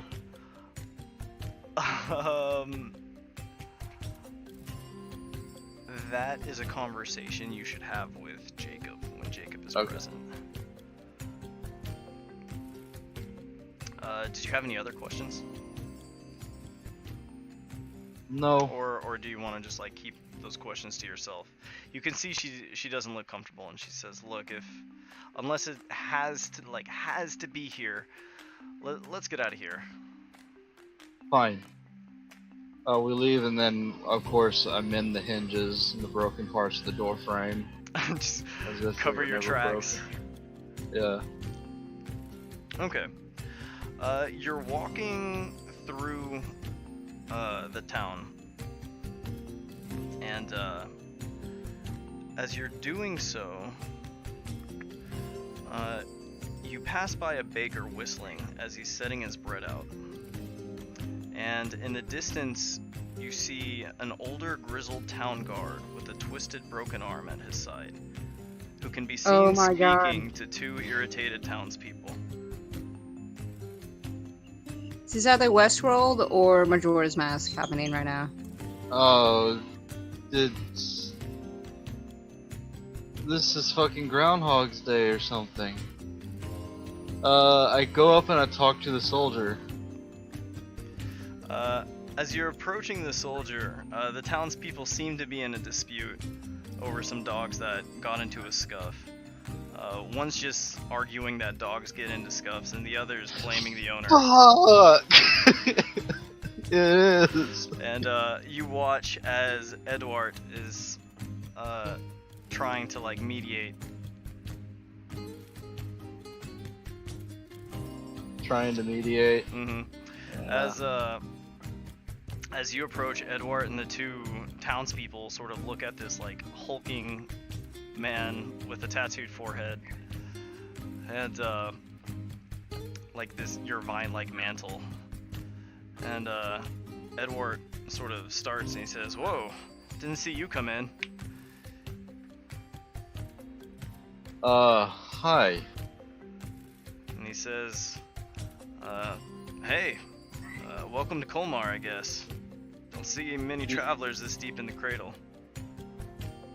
Give me 1 second." And you see him like quickly try and wrap up the situation between the two dog owners. And he just says, "Look, keep your dogs separate, and there won't be problems. I gotta take care of this." And he just kind of like waves them off. And he turns to you and sighs, and he says, "Sometimes I miss being a hunter." That arm you got in the hunting accident? He says, No, actually it was a carpentry accident. Carpentry accidents. Yeah, working on a house. What a twist. Let me see your arm real quick. This will only be for a moment. And he kind of eyes you. But he says, "What do you want to see my arm for?" I'll make it like it's brand new. Trust me. And out of curiosity, hearing you say that, he sort of like holds up his arm, and it's kind of twisted and turned, but he's able to raise it a little bit. All right. I cast mend. All right. You're adjusting the arm back in place again. Yeah. Okay. As you twist the arm and cast mend, roll me a medicine check to twist the arm. 18. 18. As the arm like twists around and slides into place, Edward sort of raises his arm in surprise. He says, My arm! By the grace of the three, it's like it was never broken. How is such a thing possible?" I'm a druid and I have healing magic. And he says, "Please, if you can perform miracles like this, will you help my ailing aunt with your gift?" Yeah, I'll fix her spine. There's a blind kid here too somewhere, isn't there? you see the surprise come over his face, and he says, "How could you possibly know that?" I've done this before. Alright. As you say She's that, I lead off to the house.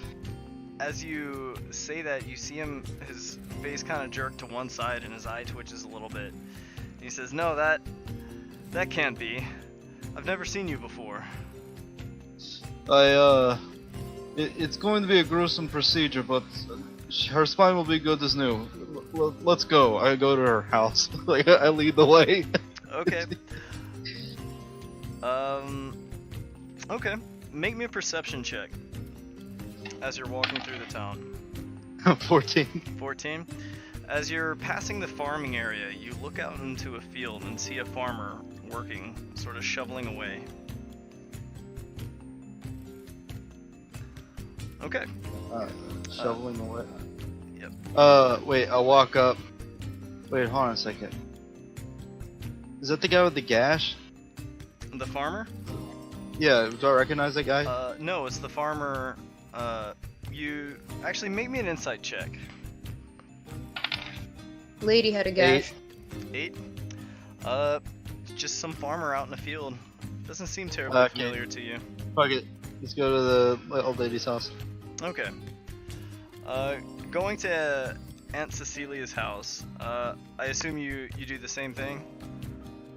Yeah, it's except this time you're alone? What do you mean I'm alone? You're sort of... Make me a persuasion check to No, actually... Yeah, make me a Wait, what do you mean I'm alone? Hold on. I mean, I'm with... Oh yeah, I'm not with Olivier. You're not with Olivier. Oh, but you are with Leonte. So she'll help you out. Let me see how good a job she does at persuading.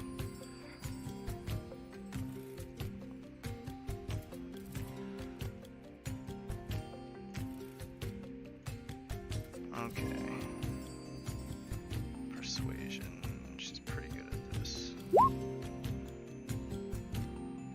Okay, yeah, no problem. So they'll let you do it. Go ahead and make me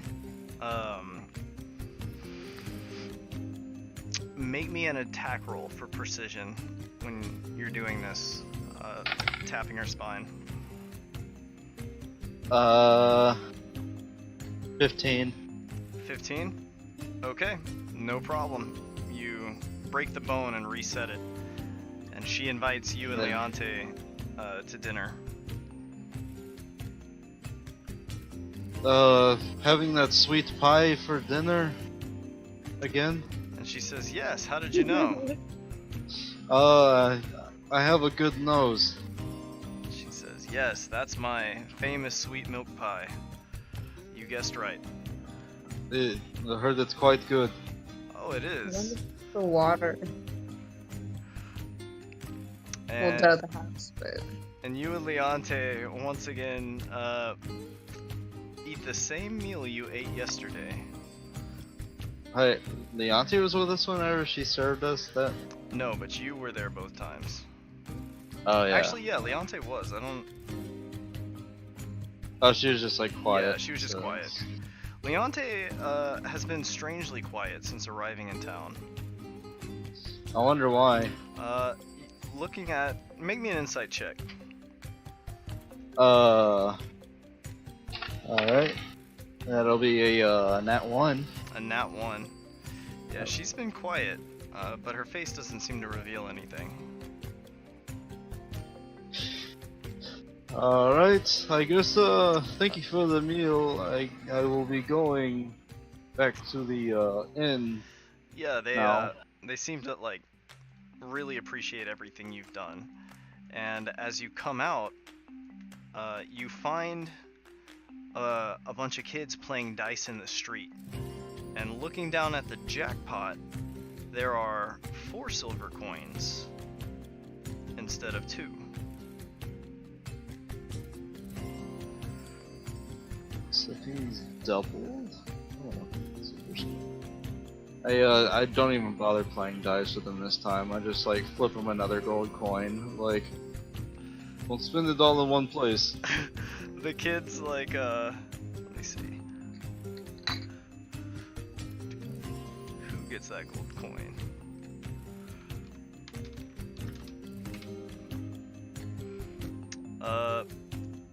Theron catches the coin out of the air and he says, "Wow, thanks, mister." And Theron notices the gold coin.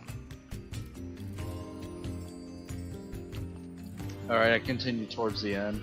Okay. As you are walking towards the inn, you notice a small smoke trail on the edge of town near the lumber mill. Yeah, the burning logs. Mm-hmm. They're just burning excess scrap wood. Alright, noted. Okay. Noted times 2. Approaching the running boar with Leonte.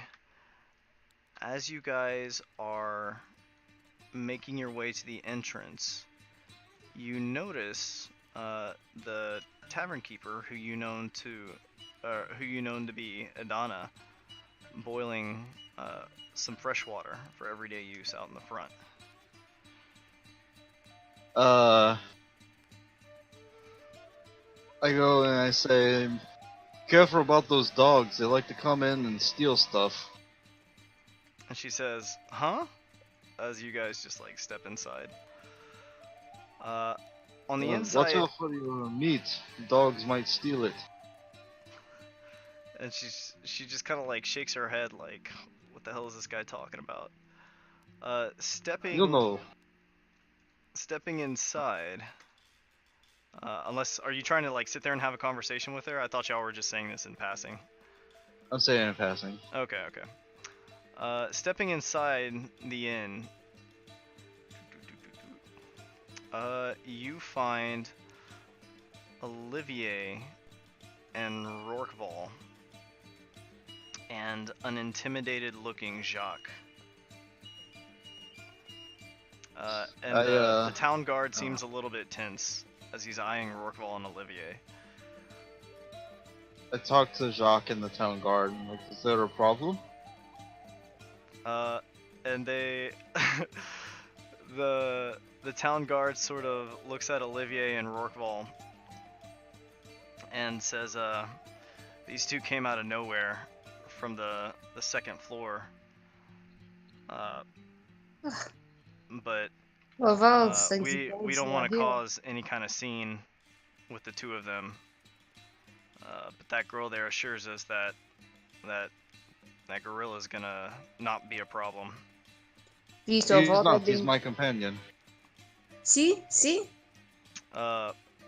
Olivier, you and Rorqual have already intimidated Jacques and this town guard into allowing Rorqual to remain indoors. Ha ha ha. And Thorvald, you are kind of walking into like this kind of like awkwardly tense situation where they're just sort of like letting the two of them sit there but not super comfortable with it. I was telling them that Rockwold was no threat, but yeah. She's like quietly grumbling to herself. I need to talk to all of you upstairs. Can I roll? Can she like Olivier tell that something's wrong or weird? Roll insight. 12. 12.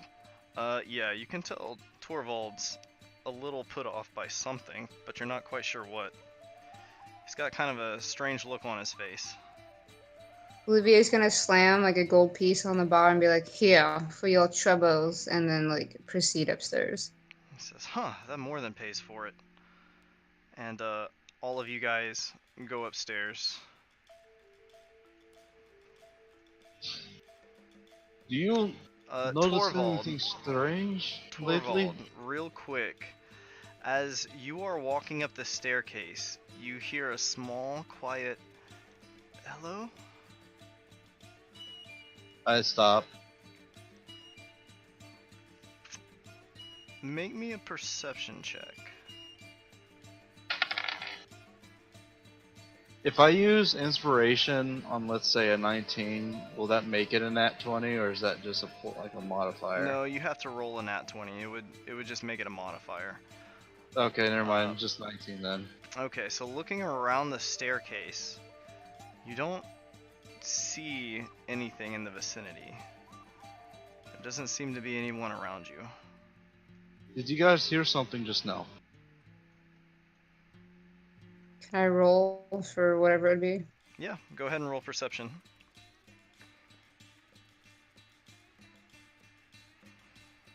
Well, that helps. I rolled a 5. No, I did not hear anything. What about you, Leonte? Oh, Jacob's macros are messed up.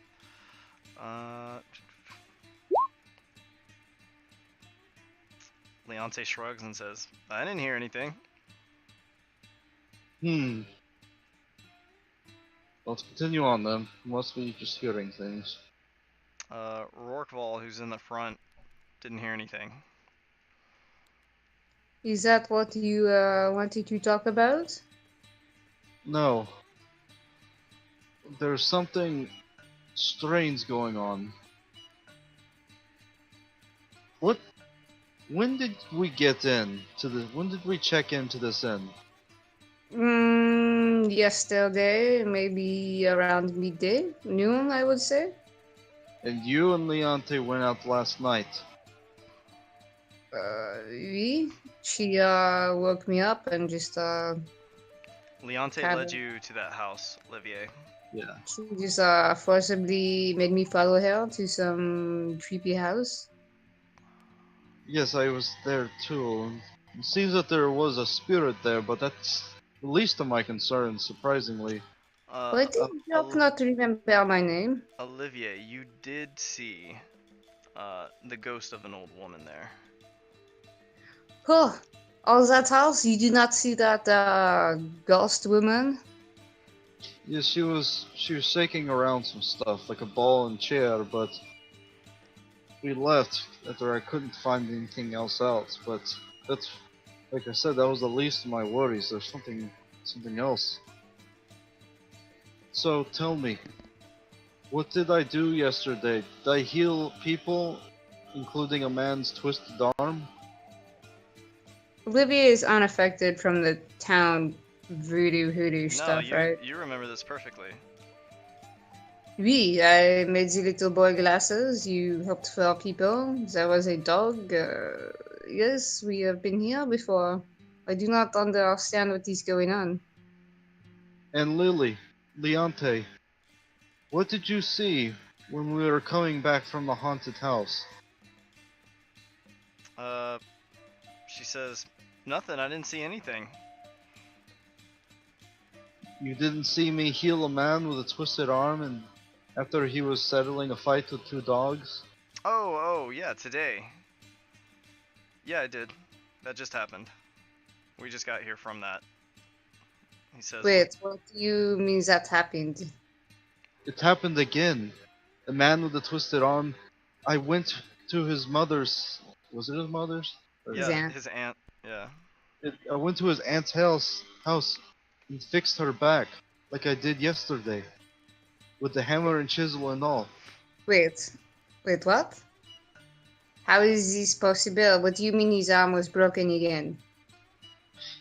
When we came into town yesterday, there was a guard. His arm Oui, was Edward twisted, or whatever. and I healed it. And then I Oui. went to his aunt's house and healed her back. Ach oui, Cecilia with your great pile of It meat. happened again today, and Leonte can confirm it. Olivier I looks had- at Today. Leonte. Is this true?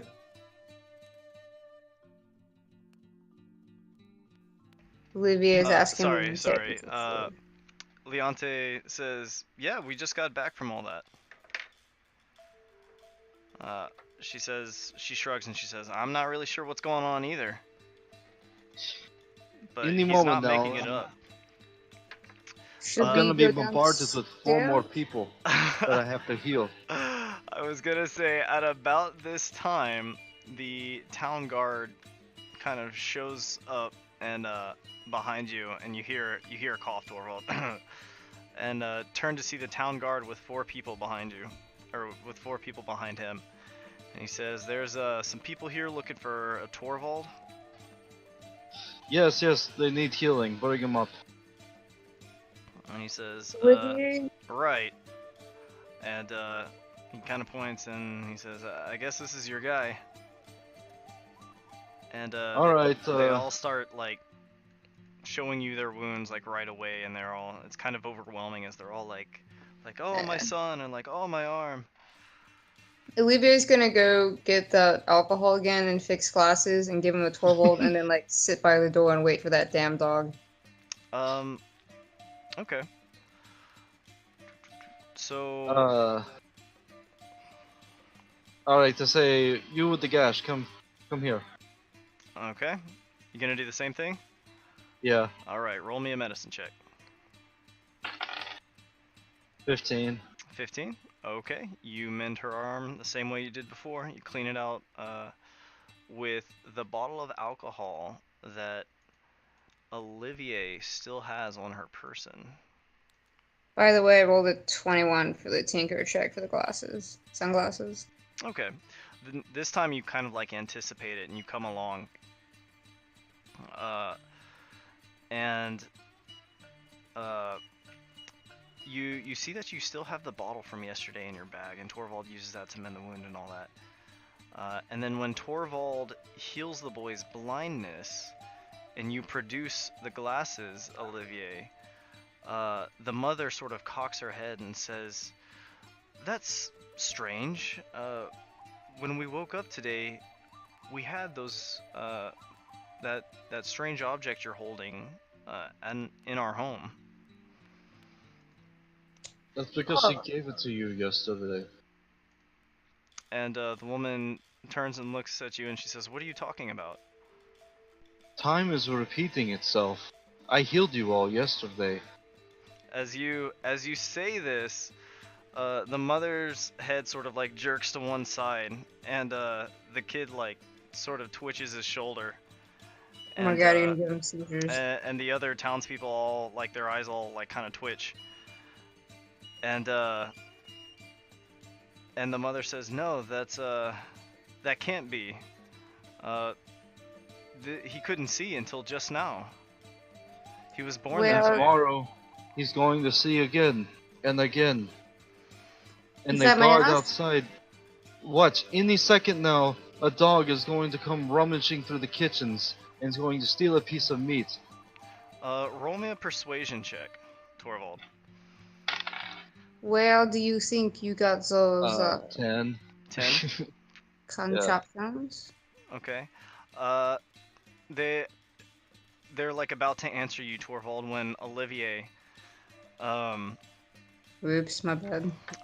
when Olivier like asks that, like, where did you get it? Is that what you said? Yeah, essentially, like, where do you remember getting the sunglasses, if you will? And again, they all like kind of twitch, and they're like, we don't. The mother says, "I don't remember." And the kid who's now wearing the lenses that you gave him, Olivier, says it was just sitting on the table this morning. They look a little like bothered for a second, and then they just sort of like come back to normal.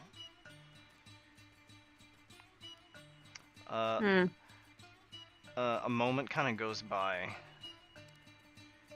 There's just silence. Here is a candy for you, child. You put it in the Last- boy's hand, and he sort of like feels it and feels the wrapper, and you see like a small smile kind of cross his face, and he says, "Thank you. I'm Nicholas.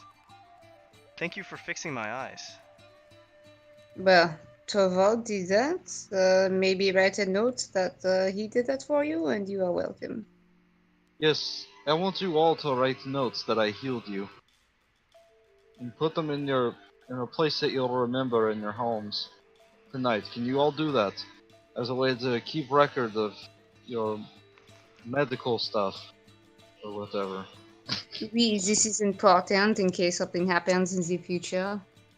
And you'll And they say, just to know where you're at. "Okay, you want us to write what exactly?" What I did to you. What I did for you. What's Just your? write it on a piece of paper. And they say, "What is your name? And how I are you am able Thorvald. to do all this?" I use harmonizing magic. You can go ahead and write that down as well. Okay, they're all like utterly confused, but they're hanging on every word you say as you just like miraculously healed all of them. Another moment goes by and you still don't hear a crash downstairs. Olivia's gonna walk down regardless, and what she assumes is anticipation. Okay. Olivier, walking downstairs,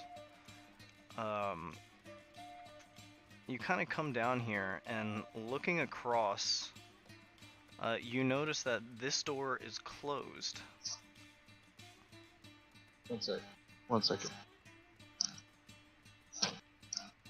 Whereas yesterday it was open and just kind of like led back to the kitchen area. Today this door is closed. She makes a mental note to tell Thorvald. Alright, I'm back. Okay, you go back up the stairs, Olivier.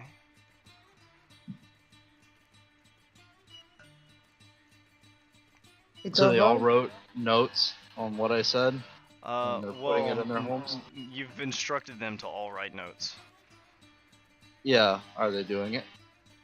Yeah, I mean, at this point they're all kind of just going home, and they'll try and make Okay. a note to themselves when they get home. Alright. As Thorvald, instructed by the saint. I noticed that even though a lot of things are repeating, I've noticed that the kitchen door this time was closed instead of open. There has been no dog yet. I think that's because I warned her and she closed the door.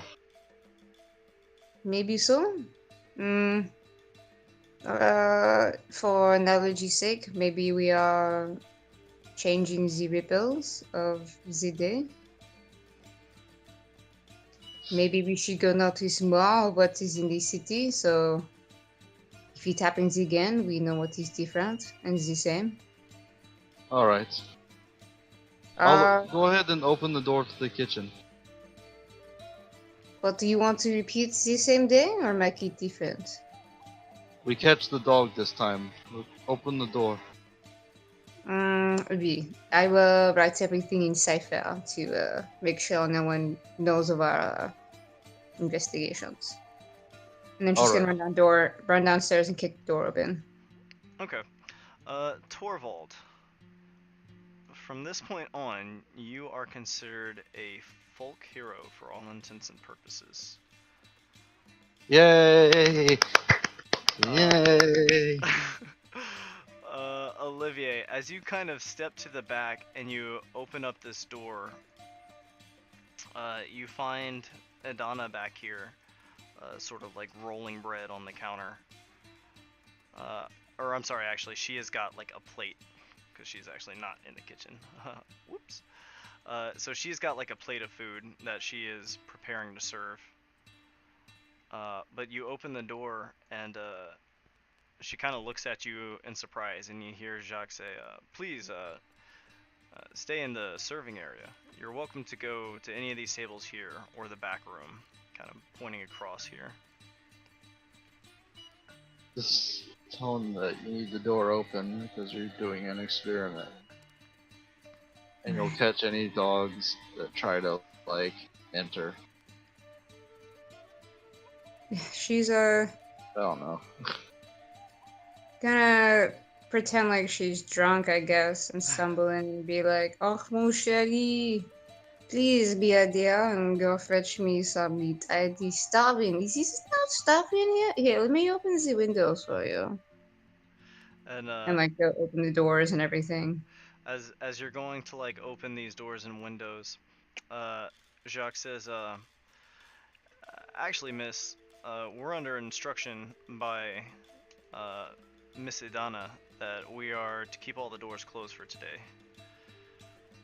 Missy Donna, why is this? Does it not feel better when you have fresh air blowing through the building? And he says, it does. It is a little stuffy in here, I'll admit that. But she seems worried about dogs today. Can't imagine Ugh. why. It's not like we get strays running this way very often. Right, what is a dog? I can handle a dog. Dogs are nothing. If there is a dog, I will deal with it. Please, please, I must insist. Open the windows. If you only for a few minutes. And he says, I suppose we can open some windows. Oh, merci beaucoup, you are my savior. And he comes from behind the bar and opens each of these windows for you. A cool breeze kind of rolls through. Merci. You know what would make this better though? If you opened up the back door, there would be a pool of air and it would go through the entire building. It is much better, believe me. And he kind of jams a thumb over his shoulder and says, well, the back door is directly out of the kitchen. And Miss Idana gave us pretty specific orders not to open that. Oh, Missy Donna, yeah? And what if I could change your mind? Would you listen then? And he shrugs and he says, yeah, I guess so. I wouldn't really have any reason not to, other than that she asked me not to. Haha, oh, I shall return. And then she's gonna get her He done. just smiles and he's like, oh man, she's pretty sloshed. Yeah, she's not, but yes. This crazy person who's trying to open the doors. Okay. Thorvald's gonna go up and meditate. Okay. What are you meditating on, Thorvald? I'm gonna use Gaze of Two Minds on my shoulder. Gaze of Two Minds on your shoulder. Yeah, where that yawning thing is at. Okay. When you use Gaze of Two Minds on your shoulder, and you open your eyes, you are looking directly at your own wall. Hello? Hey, can you hear me? No, I mean like, hello? Oh, gotcha. As you say hello, there's like a murmur, and then you hear a quiet, hello? Can you hear me? And you hear kind of a sleepy like, hello? Oh, okay, see, you're not ready yet. And I just engage the 2 lines. Okay.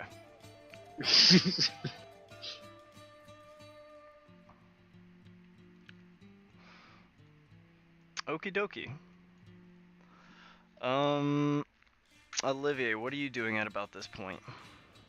It's starting to become evening. So did I miss the chance for the dog to come in? No dog seems to have come in. Oh, shit. But as it gets a little later, you think to yourself, if a dog was gonna come, it would have come already. She is gonna go buy more candy and explore the town shops and everything. Okay. As you exit the running boar near the entrance of Colmar, you notice a pair of hunters, because I'll make a note on the map, but this building right here is the running boar. You notice a pair of hunters entering through the walls here, and they're carrying like a swamp deer, and you notice it has a twisted antler. Oh, hello there. You have good fortune on your hunt. And they say, yeah, we bagged ourselves a big one. But, So it but would it's seem. a spike, as you can see, and they kind of point to the antler. Do you know what happened to its antler? And they say, oh, this is a natural thing, but it's best just to get it out of the gene pool. What do you mean by that? Is this a common thing in the wildlife around here? And they're both like, oh, you don't hunt much, do you?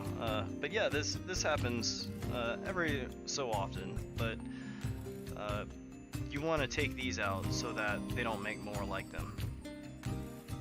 I see. And for my curiosity's sake, in case I wanted to go hunting, what part of the woods were you in?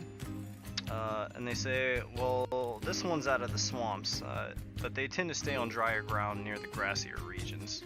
It's not safe for them in the water. Indeed, that is true.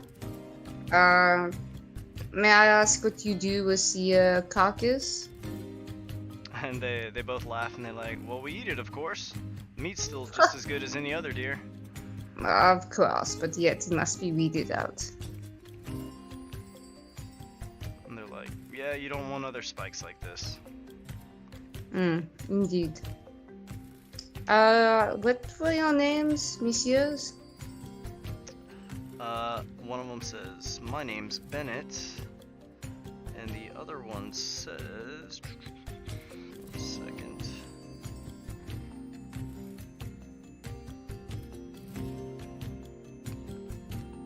The other one says, my name's Pierre. Bennett and Pierre. Ah, enchanté, I'm Olivier. Tell me, have you lived in this town always, oui? And they're like, yeah, we're pretty far from anywhere else, so the people that live here don't get out too often. I see. And, I was thinking of relocating somewhere more rural. How would you say that your days are here? How do you spend them? And they say, oh, we like it here. It's big enough that we've got just about whatever you're looking for, but still small enough that you get to know the people around here. It's a peaceful country so- life with a bit of the big city thrown in. I see. And as a traveling foreigner, if you had to give me a few things that is absolutely must see, what would you suggest? And they're like, well, there's the fountain in the courtyard. We're pretty well known for that. A little trick of engineering that. Pumps water in from the lake nearby. The lakes, of course, are beautiful, and there's a small island that you can swim out to. But in general, this is about the prettiest spot in the nearby swamps. Indeed. Well, if you happen to be bored and I'm at the bar inn, just ask for me and I will buy you a drink. And they both laugh, and I'm like, well, that's pretty kind of you, traveler. We can tell you're from the north. We'll be happy to show you some of the southern hospitality. Delightful. Now, if you excuse me, I have some candy I must buy. Okay. As you're moving down near the candy stalls, you see a child who's just sort of wandering around. They seem to be looking for their mother. Oh dear. She's gonna approach the child. Hello there, are you lost? And the kid sort of looks up at you with like a runny nose and like tear-stained cheeks. And it's a little girl. And she says, "Yes, I get my mom." Oh, She like sucks up like a big thing of snot, you know? An ugly cry. Yeah. Oh, he's okay, child. My name is Olivier. What is your name? She says, "I'm Arya." Yeah. It is a pleasure to meet you. You say you're looking for your mother? She says, "Yeah, I can't find her anywhere." Oh, sweet child. What is your mom's name? Do you know that? She says, "Adeline." Oh, Miss But I don't Adeline. know where she is. Oh, do you remember where you were when you remember she wasn't there? And she shakes her head. Oh, I see. Have you been here all day? And she says, I've been looking all over for her. I don't really know. I see. But looking at the tears on her cheeks, they've already dried, and like she's still producing. She's got like the dirty cheeks. So she must have been out here for a little while at this point. It's getting to be late evening. Yeah, let me, do you want to take a ride on my shoulders? I was going to get some candy if you would like some, and we can figure out where your mother is. And she sort of like sniffles and like nods at you. Okay, and she's gonna hoist her up and set her on her shoulders, and then walk towards the candy stalls, and then question her more, I guess. Okay. What sort of things are you questioning her about? Her mom's job, if she remembers what any of her friends are like, her mother's friends, if she remembers any of their names, or where she goes to every day, or like anything she remembers about her house. She says that her mother is a boot maker, but she doesn't know which of these buildings she works in. She gives you the names of her mother's friends, but she doesn't know where to find them. She only knows like 2 or 3 of her mom's friends. But she's like a 4-year-old. She has no idea where these adults live. Oh my. Yeah, she wouldn't know that. I'm impressed she can remember the names of her mom's friends. Yeah, they're around a lot. Okay, yeah, so she's gonna buy candy and whatever cool trinkets she might spy, but I guess each vendor that she goes to, she's gonna ask about Adeline the bootmaker and the friends. And you're just asking, like the candy stall owner? Yeah, the vendor would be like, do you know an Adeline that makes boots that I could go buy some? So, I don't know any particular Adeline that makes boots, but if you're looking for boots, you're probably gonna find it at there's like a finery store that they refer you to. And it is Rant's fine boots and footwear. I guess go there and ask the kid if anything looks familiar on the way. Okay. Let me make a quick note. Nothing really looks familiar to this kid.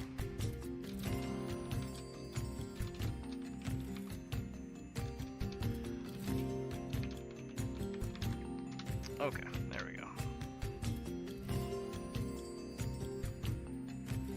I'll have to shrink that down a little bit.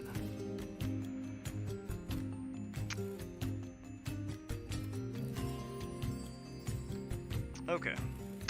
So yeah, looking for the shop. You find it down the street, not far. But certainly a good, like, 100 feet down the way or so, and around the corner a little bit. But you do find the shop. It appears to be closed as it is getting late, and you're starting to see guards kind of wander through the town, warning everybody to go inside their houses. I'm gonna approach one of the guards and ask him if they know this kid or her mother. And the guard, looking at the kid, kind of shakes his head and he says, "No, but if this one's lost, she's welcome to stay at the barracks overnight. If anybody needs anything, that's where they would come get us. At the station, so to speak." Olivier's gonna like look up and try to look at the kid and be like, "Well, it is getting late, and I feel like maybe your mother will look for you here. It is better to search in the daytime, or are you comfortable with that, or you could stay with me?" The kid looks down at Dude, you. I feel like such a creeper. It's like, oh my god, random child. Why don't you little come into kid's, my like, van? trying to decide whether she wants to, like, stay with this stranger or stay with the city guard. The She city kinda- guard are nice. They protect the city. You can trust them for sure. Okay, and she, like, sniffles and, like, nods. And she's like, "Okay." And Okay. the town guard sort of, like, smiles and takes her hand. He's like, "Don't worry, like, we'll find your mom for you." And another town guard comes over and he sort of explains the situation, and the two of them, like, escort her back. You, guard. 1 second. He stops and says, "Huh? What can I do for you?" Just a little precaution. And like, if it not quite intimidating, with like a serious tone, she's like, "Look, I'm staying at the inn on the east side, the whatever boar. The running boar. When you find your mother, you come tell the bartender, to tell Olivier that this little child, Aria, is okay. Yes, please." And he says, "Wait, no problem. We'll let you know." Okay, good. And I guess leave the child with them. Okay. Again, you're seeing guards kind of, like, ringing bells, and they're starting to usher people inside their houses. It seems as if there's some kind of town curfew, and they are wanting everyone indoors by nightfall. I'm gonna stop another guard and ask him if there's a curfew. Yeah, the other guard says, "Yes, we want everybody inside by midnight." What is the purpose of this? What has happened? And he says, let me see, give me 1 second.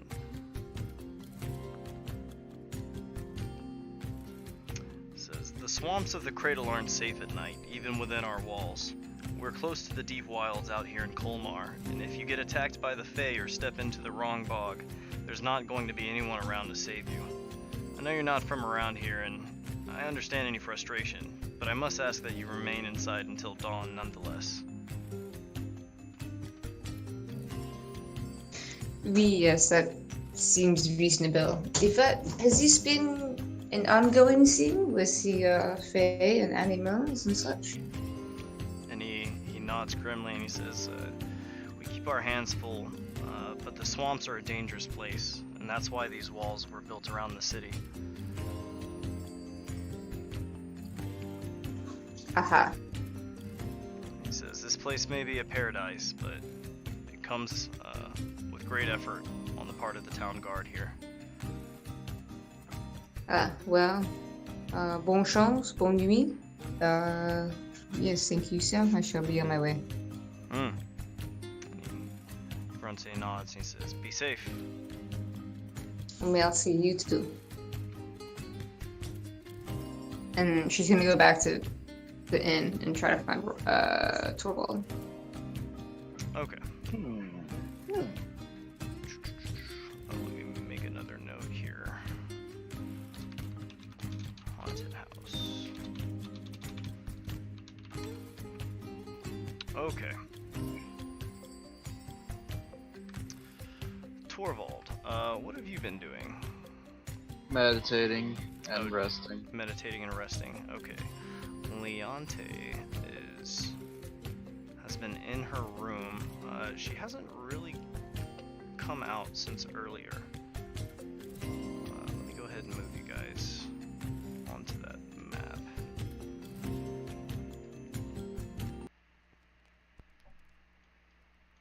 For curiosity's sake, the house isn't something we could investigate tonight, would it be?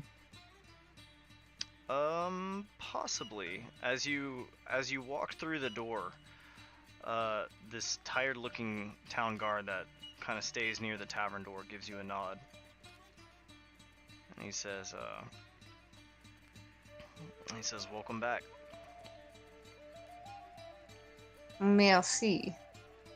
She's gonna make her way to the bar real quick before she goes up and takes a shot. But while she's taking her shot, she's gonna like carve something into the seat or something while the bartender isn't looking to kind of just like, change things and make a difference. Mm-hmm. Just kind of like mark to be like, okay, this is day 1, day 2, it's been how many days or whatever. Okay, so you carve something into the seat? Yeah, initials, like tally marks, whatever, just something that's semi-significant that,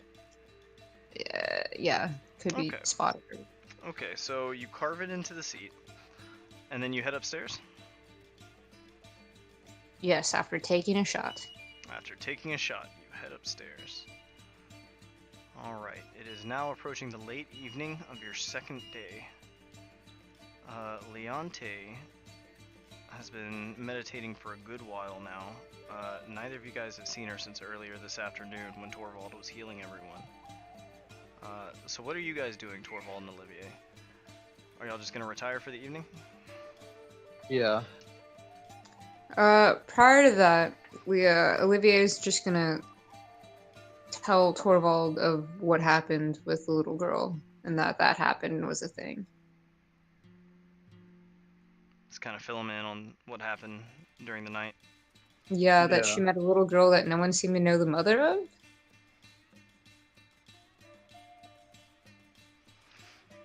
Yes. Yeah. Okay. You tell me that.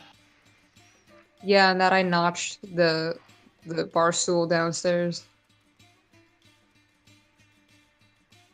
And whatever else was important that I didn't say, but oh yeah, and about the hunters, and about the swamp, and about the weeding out the genes, and she pretty much just did a recap of what happened that day.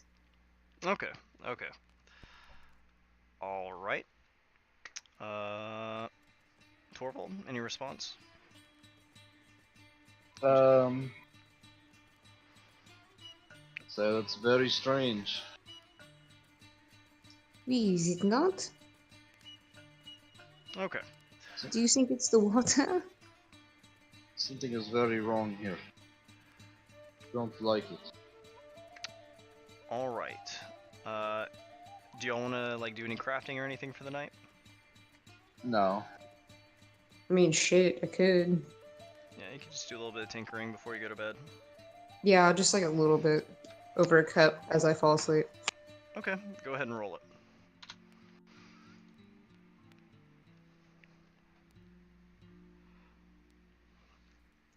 18 total. 18. Wow, okay. That is another success. You are getting pretty close to finishing this immovable rod. And Cute. Thorvald, you are meditating Yeah. on the thing? Yeah. Okay, and you were just spending your long rest basically investing in and meditating on that. Yeah. Wait, would it have been better to put my success towards the robes? Well, you said you... I guess you That's didn't true, I wanna make the technically rod say first. anything. I assume you were working on the rod first and then moving to the roads. Sure. I just know I had 1 success on the robes and 2 on the rod. Oh, okay. I'm sorry. I thought you had put the first 3 successes towards the rod. I thought you weren't gonna work on the robe until you were done with the rod. Yeah, okay, that's good. Let's do that. So we'll add a I 4 thought you had success said to the that, but rod. I may be mistaken. But yeah, that would be 4 successes on your rod. Okay. NBD. I just want to correct my own notes, you know. Yeah, it's all good. I'm pretty sure, and I'll be able to check this later, but I'm pretty sure you specifically said you wanted to finish the rod first. You are nearly done with it. It's a really interesting little device. As you're working on this, every now and then you look over your shoulder to see Asuga kind of breathing softly. She kind of lays in bed, murmuring every now and then from her nightmare. Has anything visibly changed with her? Like, are there marks or like veins growing or temperature She still difference? has that kind of veiny appearance, but it doesn't look very far along yet, based on what you saw with Trawlus. Okay. Okay. The next morning, you guys all wake up. We will probably bring the session to a close here and wait for Jacob to do the rest of it. But Olivier, one of the first things you do is check your notch. And going downstairs and looking at the chair, the bartender sort of startles as you come downstairs. And he says, whoa, you must have come in late last night. And looking at the chair, you see your notch is gone. She's totally alarmed, but casually says, Vivi, it was a night out in town, first night. We went and visited all the places, but yes, we... And he says, these late nights must be getting to me. And in looking through your books, he says, I don't see anything in your books. And he sort of goes through the gold and he says, oh, here we go. There seems to be a little bit more in here than I thought there'd be. That must have been you guys coming in. Oui, if I may I write our name in the books for you, please? He says, yeah, sure. And he sets the book on the table. Okay, so we shall make it official. And then she proceeds to write her name. And he's like, okay, well, I appreciate that. You have a nice signature. Merci. Okay, and we will probably call it right there unless there was any last thing you guys wanted to do. Oh, that's it, I guess. Run back upstairs in panic and be like, Thorvald, my notch is gone. Everything has been set. Maybe we can't mark objects that aren't ours. Because the glasses came back. But they're still there. There's something else that came back. What else? There's just repeats of the same item. Like, the item hasn't disappeared. The coins are still in there, and he thinks you must have given them to him last night. So there are physical things that haven't disappeared or changed. Yeah, and that's the stuff that we are adding. True. Is actually like going through the time rifts. Everything else is just repeating. So those people who went to go write those notes, since they use their own paper, There's a chance that it's not It gonna will be show. gone. Yeah. So They're next gonna be time like, we oh, should write the notes for them. yeah. Okay, yeah, I guess nothing else then, really. Just the panic of, oh my god, it's real. This is happening again. Yeah. Okay. Well, I like the turn that this took. Fucking Right? Groundhog Day, the game. So you guys definitely know at this point there is something weird going on here. Nobody knows where Leonte was last night. She never seemed to come out of her room. Or if she did, you guys didn't see her do so. But as the two of you are standing here now trying to figure out what's going on, the door opens and Leonte makes her way down the hallway. And we'll call it there. Alright.